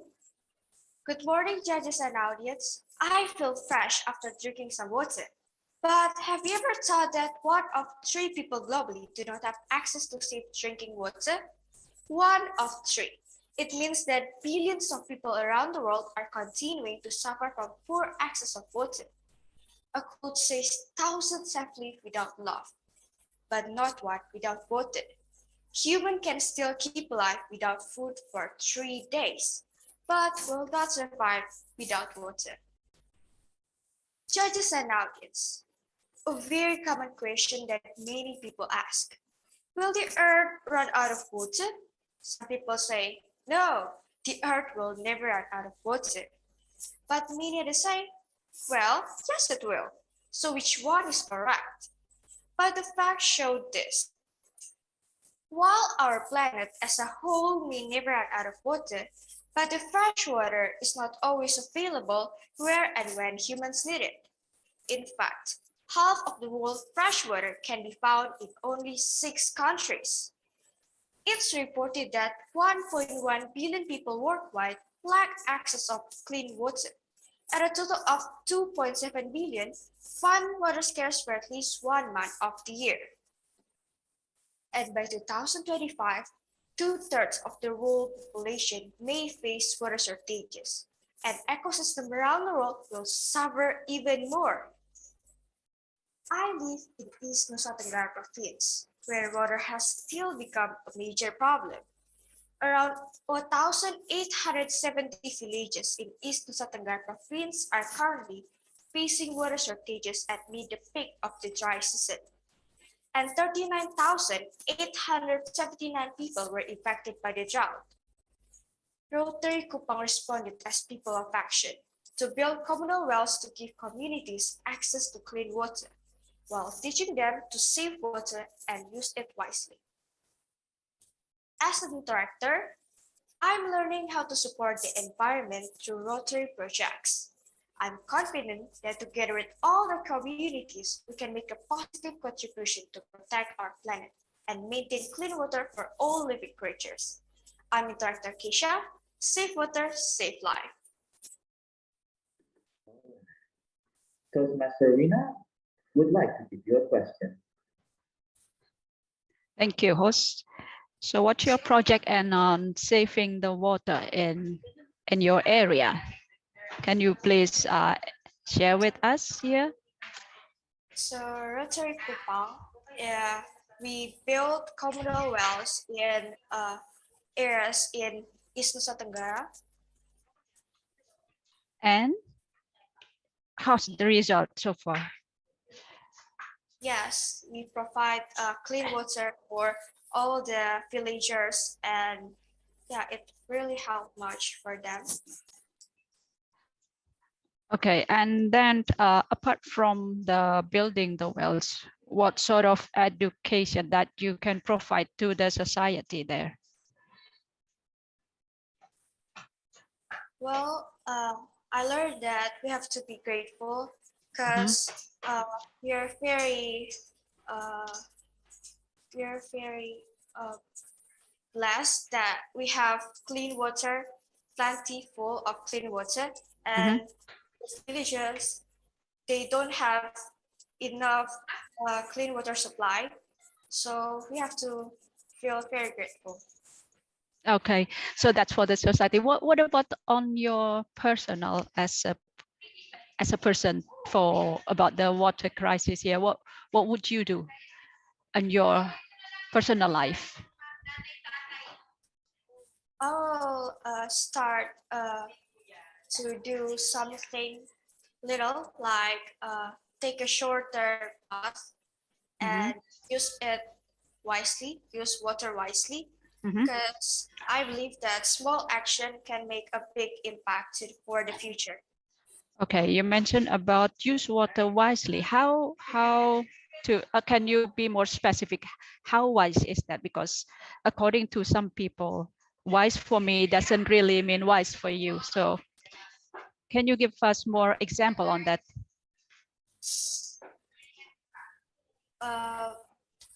We can use the water wisely, like I said before.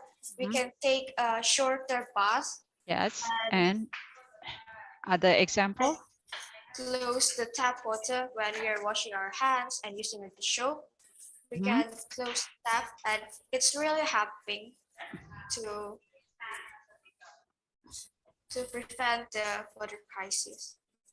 Okay. What about is there any environmental action that probably can be done on to avoid the water crisis?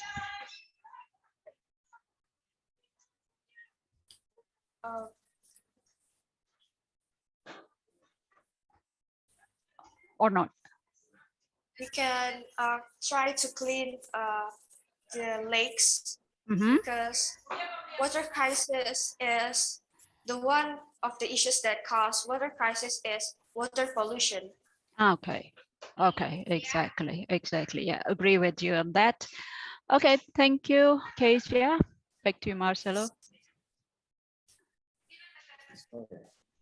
30-second silence for the judges to mark their ballot.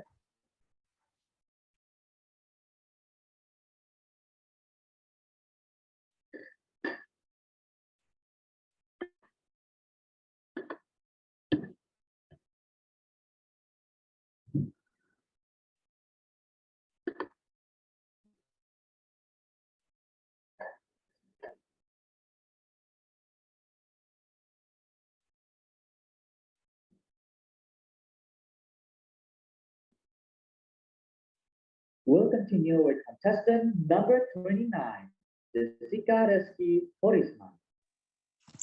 Before I start, am I audible? Thomas, polio and preventing disease around us, Jessica Reski Horisman. Before I start, am I audible? Yes, you are. Okay. Good afternoon to all. Honorable judges and participants, let us give thanks to God because of His blessing and grace for today. My name is Jessica Reski. You may call me Jessica. Today, I will bring a speech with the topic polio and preventing disease around us. Disease has become a usual thing for us.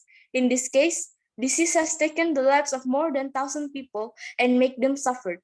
Every second, days, and years, people suffered a great loss because the lives of their loved ones were taken by disease. The disease happens because of a lot of factors. For example, unhygienic, low-quality food, dirty environment, and more. Most of the people does not care about this problem, and without them realizing it, disease has become the main problems that causes death for a lot of people. Rotary is fighting a lot of disease. One of the diseases that they fight right now is called polio. Polio is a disease that caused by a lot of things, like direct contact with the infected person, consuming contaminated food or water, and others. This disease causes nerve injury, which leads to partial or full paralysis. This can last several years or even lifelong. The common symptoms of this virus is headache, sore throat, fever, and vomiting. So, of course, there are ways to prevent this virus by polio vaccine and proper hygiene for yourself or environment around us. Polio is common for age 5 and younger. Children and adults suffered because of the polio that spread and affecting them. We can help them and care about those that has been affected by disease. There's a lot of ways that we can do to help them. Rotary is providing hygiene water and other things to give to them. But the simple things that we're able to do can help them. We can clean the environment around us with people together to prevent disease or virus in our environment. We can even do donations and more for them. And don't forget to distance yourself from those that is infected by polio. These things are not hard to do for those that needs our help and for ourselves. And like Rotary said, good healthcare is everyone's right. Then we can end polio now before it's too late. Lastly, I want to say to people around me and out there, we need to raise awareness about this matter and that we care about it. Let us help others. That is all for my speech. I hope it can help us. Together, we can. Thank you. A question from Toastmaster Ayu. Jessica. Hello. Yeah, hello, ma'am. You were talking about polio and talking about Rotary helping with the polio. What do you think? What has Indonesian government done to reduce polio? The Indonesian government has give polio vaccine to every children and everyone. Have you ever experienced it? Yes. I mean, see it yourself. Can you tell us a story about that? Where is that and what you see? Pardon? Oh wait. Sorry, my internet is bad. Yeah. So you see that government giving vaccine to children. What do you see? Tell us what you see. I saw like children get polio vaccine, and they were like some of them are crying because they got polio vaccine. Then they were scared, right? But I'm happy to see that because by polio vaccine the government helped them to prevent polio from them and to protect them. Where did you see this? I saw it when I was little because where is it? Oh, it was when at Makassar, if I'm not wrong. Yes. Oh, okay. So, Jessica, vaccine is to prevent. But if somebody already got infected, what can we do? There's still no cure yet for this polio, but what we can do is that we can protect ourselves, and for them, we can start donation from them, and so that they can live comfortably and a government can help to search for a cure for this polio. Thank you. Thank you so much, Jessica. Over to you, Mas. Right. 30-second silence for the judges to mark their ballot.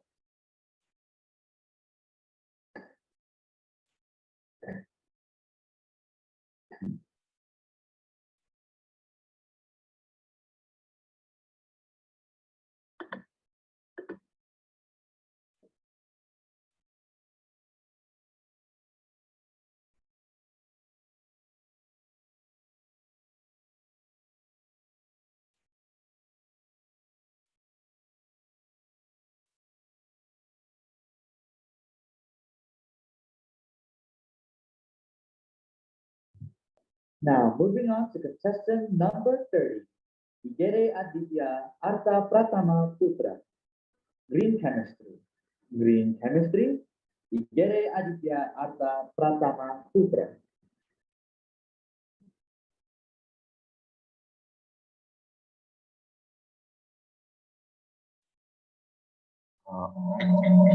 Am I audible? May you say it again? You weren't audible first. Am I audible? Om Swastiastu. Good afternoon, honorable judges and the audience. My name is Igede Aditya Arta Pratama Putra from Interact Club of Bali Dunaslat. In this good occasion, allow me to deliver an important element that can save humans and its environment. It is called green chemistry. The concept of green chemistry developed in the business and regulatory communities as a natural evolution of pollution prevention initiative. In our efforts to improve protection, commercial product, and medicines, we also cause unintended harm to our planet and humans. Some chemicals in common use were suspected of causing or directly linked to human cancer and other adverse human and environmental health outcomes. Many governments began to regulate the generation and disposal of industrial wastes and emissions. Sustainable and green chemistry, in very simple terms, is just a different way of thinking about how chemistry and chemical engineering can be done. Over the years, different principles have been proposed that can be used when thinking about the design, development, and implementation of chemical products and processes. These principles enable scientists and engineers to protect and benefit the economy, people, and the planet with green chemistry.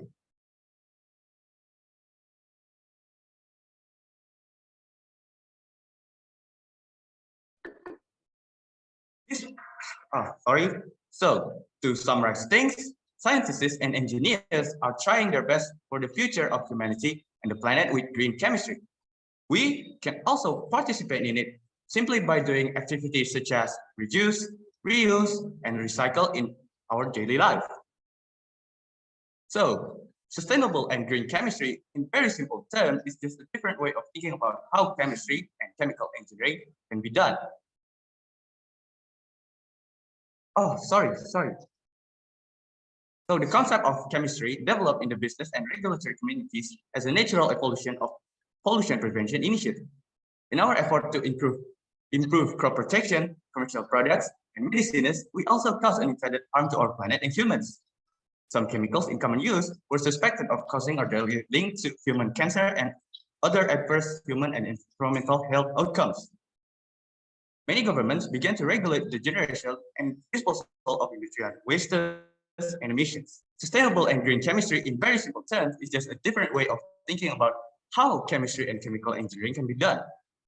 Over the years, different principles have been proposed that can be used when thinking about the design, development, and the implementation of chemical products and processes. These principles enable scientists and engineers to protect and benefit the economy, people, and the planet by finding creative and innovative ways to reduce waste, conserve energy, and discover replacement for hazardous substances. So, to summarize things, scientists and engineers are trying their best for the future of humanity and the planet with green chemistry. Then, finally, honorable judges and the audience, that's all for my speech. I hope you all learned something new from it and enjoy it. Thank you for your attention. Om Santi Santi Santi Om. A question from Toastmaster PP. Hello. Do I call you Aditya? Yes. Yes. Okay, Aditya, have we implemented green chemistry in Indonesia? About that, I think Indonesian already did. Like, there are renewable resources and it's less dangerous. And there are biodiesel now that can be used because it is renewable resource and it's less dangerous than petrol and diesel because it is less combustible. So the example of green chemistry is biofuel. Yeah. Where does biofuel come from? Biofuel. Biofuel. Oh, the principle of biofuel come from because human found that. No. What's the source of biofuel? Oh, the source of biofuel, it is something come from nature. It is something that less toxic and still very useful. Yes, like what? So Biofuel that is called greener than fossil fuel. Pardon? What's the source of biofuel that it is called greener than fossil fuel? Okay, so an example of biofuel is ethanol and biodiesel, some and green diesel, and also biogas. Oh, biogas is fossil fuel. I'm sorry. Biofuel, it comes from palm oil, right? Yeah. Oil, we have to cut down a lot of forests for palm oil. So it's not always better than fossil fuel. The point is, I think green chemistry is also a complicated issue and it's hard to be implemented as well. However, I learned something new from your speech and thank you for your speech today, Aditya. Okay, so the principle of green chemistry is also use renewable resource. So when we use tree for biofuel, we also plant new tree that can replace the previous tree that used for biofuel. So it's like a life cycle that benefit the economy, but also didn't destroy it. Okay, I believe time is up. So thank you, Aditya. Okay. There is second silence. In the ballot.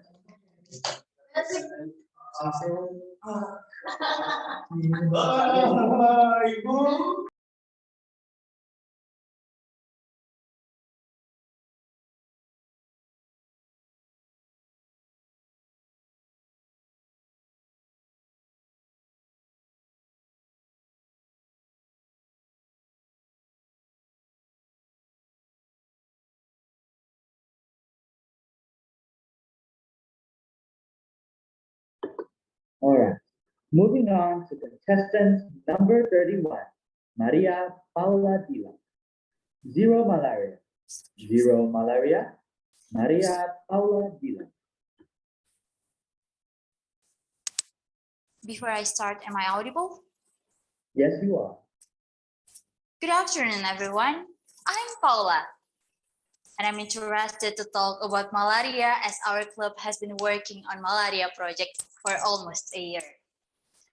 I'd like to start with a statement from WHO that malaria-free countries have 5 times greater economic growth than countries with malaria. This statement gives a strong warning that malaria keeps communities and families from prospering. Malaria may have killed half of all the people that ever lived. There are up to 500 million cases every year and about 2 million deaths. Half of those are children in sub-Saharan Africa. Malaria is absolutely a life-threatening disease. It is typically transmitted through the bite of an infected Anopheles mosquito. Infected mosquitoes carry the Plasmodium parasite.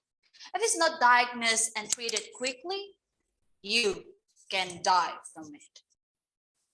Rotary members around the world are working with partners to combat malaria in Africa, South Asia, Central and South America, and elsewhere with a high burden of malaria, including Indonesia. Indonesia is one of the countries with the largest burden of malaria disease. Some areas have been categorized as red zone areas of malaria cases, such as East Nusa Tenggara, West Nusa Tenggara, and Maluku. To support the effort of accelerating malaria elimination in East Nusa Tenggara province, Rotary Kupang Central collaborates with Rotary Against Malaria Team Australia to work together with provincial and district health office in 4 districts in West Timor. They carry out a number of activities to raise up the awareness of communities. Besides facilitating training for community health workers or conducting mass blood survey for hundreds of people in the border areas through the local community health centers. Ladies and gentlemen, we should not stop combating malaria until it completely eradicated in this world. And I'm so grateful that I can be a part of Community Against Malaria. I'm Paula, thank you. Right. Rotarian Abraham would like to give you a question. Hello, Paula. Hello. Okay. So, do you have any cases of malaria in your neighborhood? Yes, of course. One of my neighborhood have got malaria, but my brother have got it too. Okay. And why do you think they got it? How did they get it? What? How did they get infected by malaria? By the bites of mosquito. Yes. So is it only they are not, is it only they who have got infected in the house, or are there other people also infected? No, just they. They're the Okay. one. So what could be the reason only some people are infected? Because they cannot protect themselves. They got the bites of mosquito.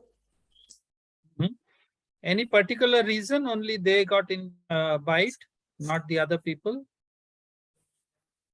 that they don't use bed nets. Okay, so so what is your lesson which you would like to convey to other family members about preventing malaria?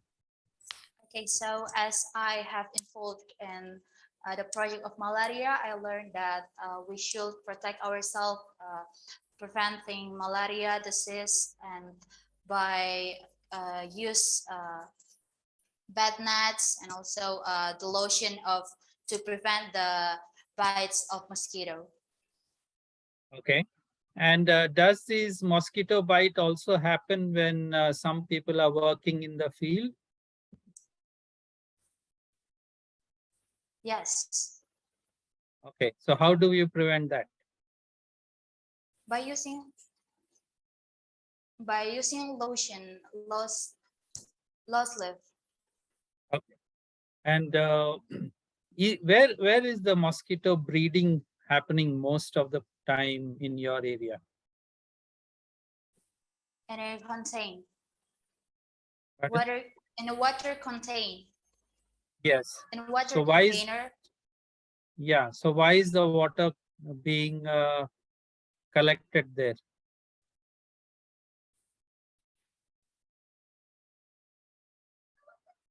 In a cover. We cover it With what?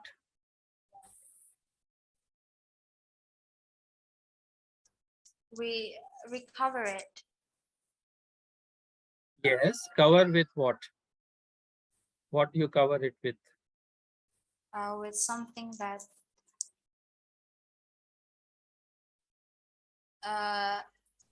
that can prevent the mosquito bite. Okay. Yeah, thank you very much. 30-second silence for the judges marking the ballots.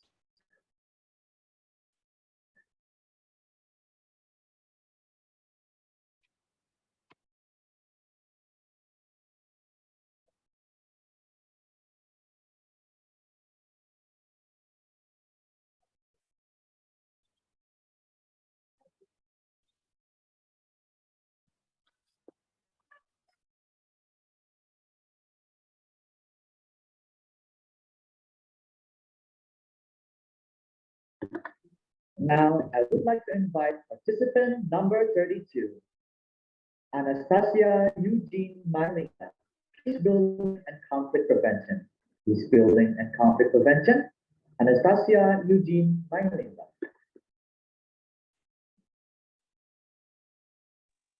Before I start, may I ask, am I audible?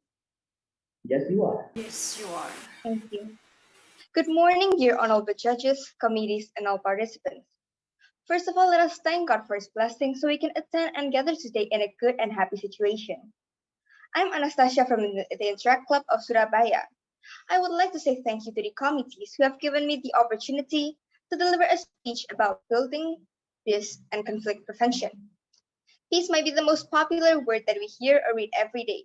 In simple meaning, no harm. It could be a concept of friendship and social harmony without hostility and violence.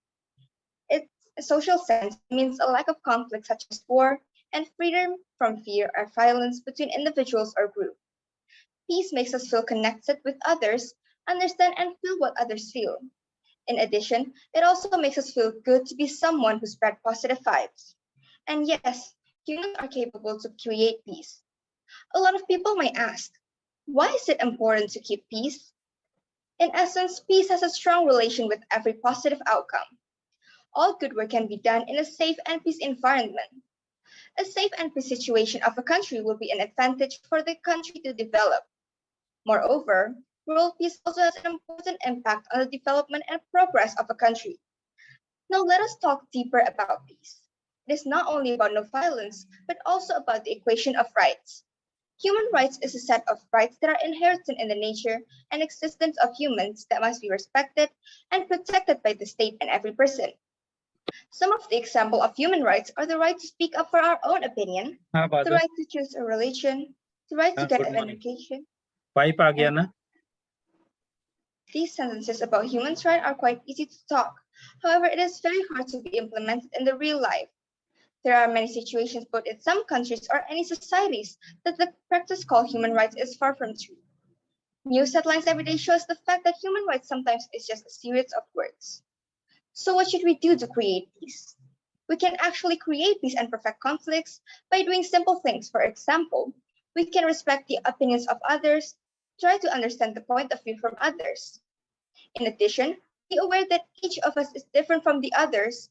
Therefore, we can keep on reminding ourselves to embrace diversity. By doing these little things in our small environment and societies, we can spread positivity. Eventually, we can do bigger things on the next level and make peace to be achieved.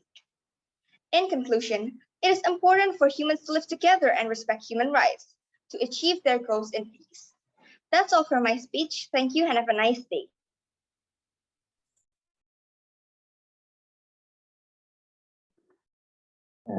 Excuse me, may I remind you to mute your microphone when a contestant is speaking.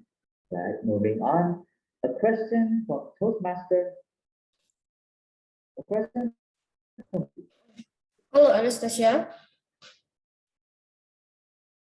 Hello. One of the solution to world peace is we should be guaranteed freedom of speech, right?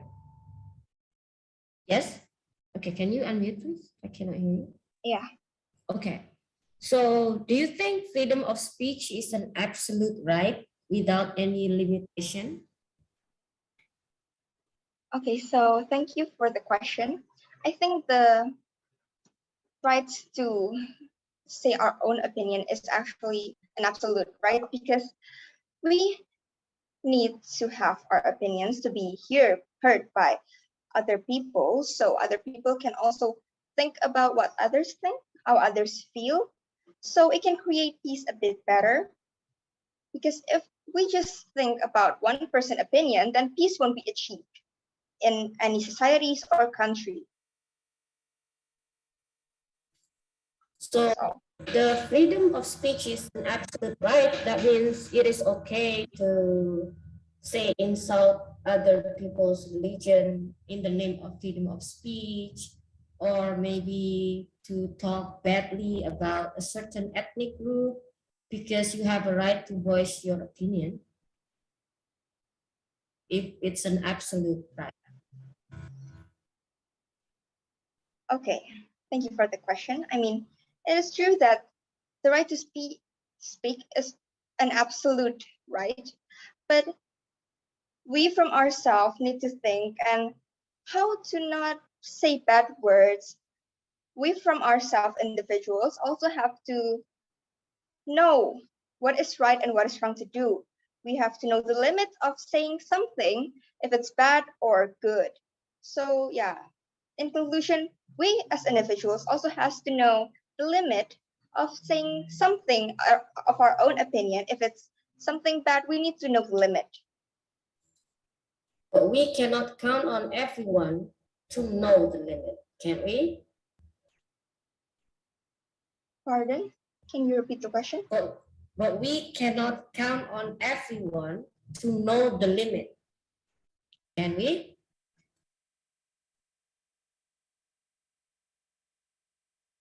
We cannot count on anyone to the limit. We cannot count on everyone to know the limit of freedom. Oh, okay, I understand. Thank you.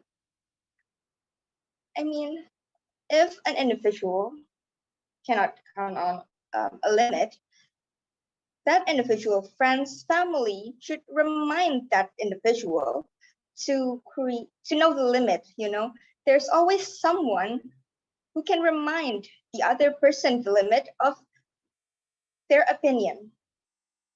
Of course, there will always someone to know the limit that could remind other people who talk bad about things. Okay, thank you, Anastasia. Thank you. 30-second silence for the judges to mark their ballots.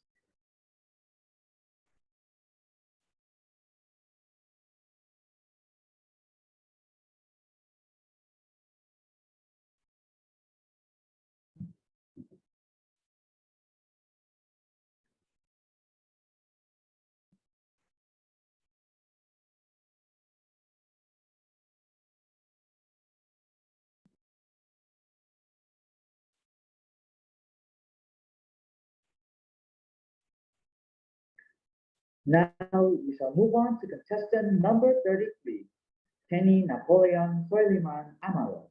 Peace leads to happiness. Peace leads to happiness. Kenny Napoleon Soiliman Amaro. Sorry, hello. Yes. Contestant number 33 is cancelled due to the health issue. Oh, Yeah, he's not well. He's just hospitalized. and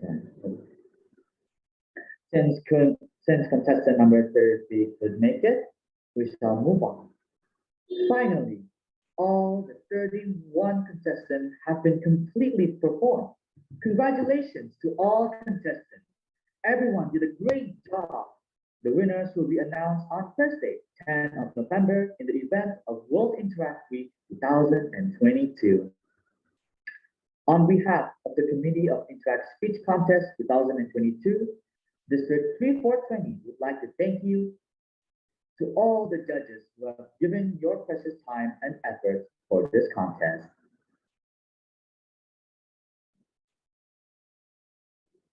Thank you so much, Bapak Abraham. Thank you, Ibu Pipit. Thank you very much. Bu Ayu, thank you, Brina. Thank you so much. Sorry for taking so long your time. Sorry. Thank you. Okay. Yeah. Thanks, everybody. I think they have done a good job. Yeah. And everyone, see you next time.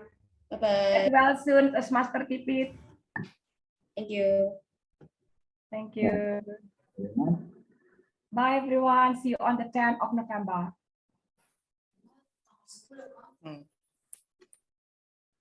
Thank you.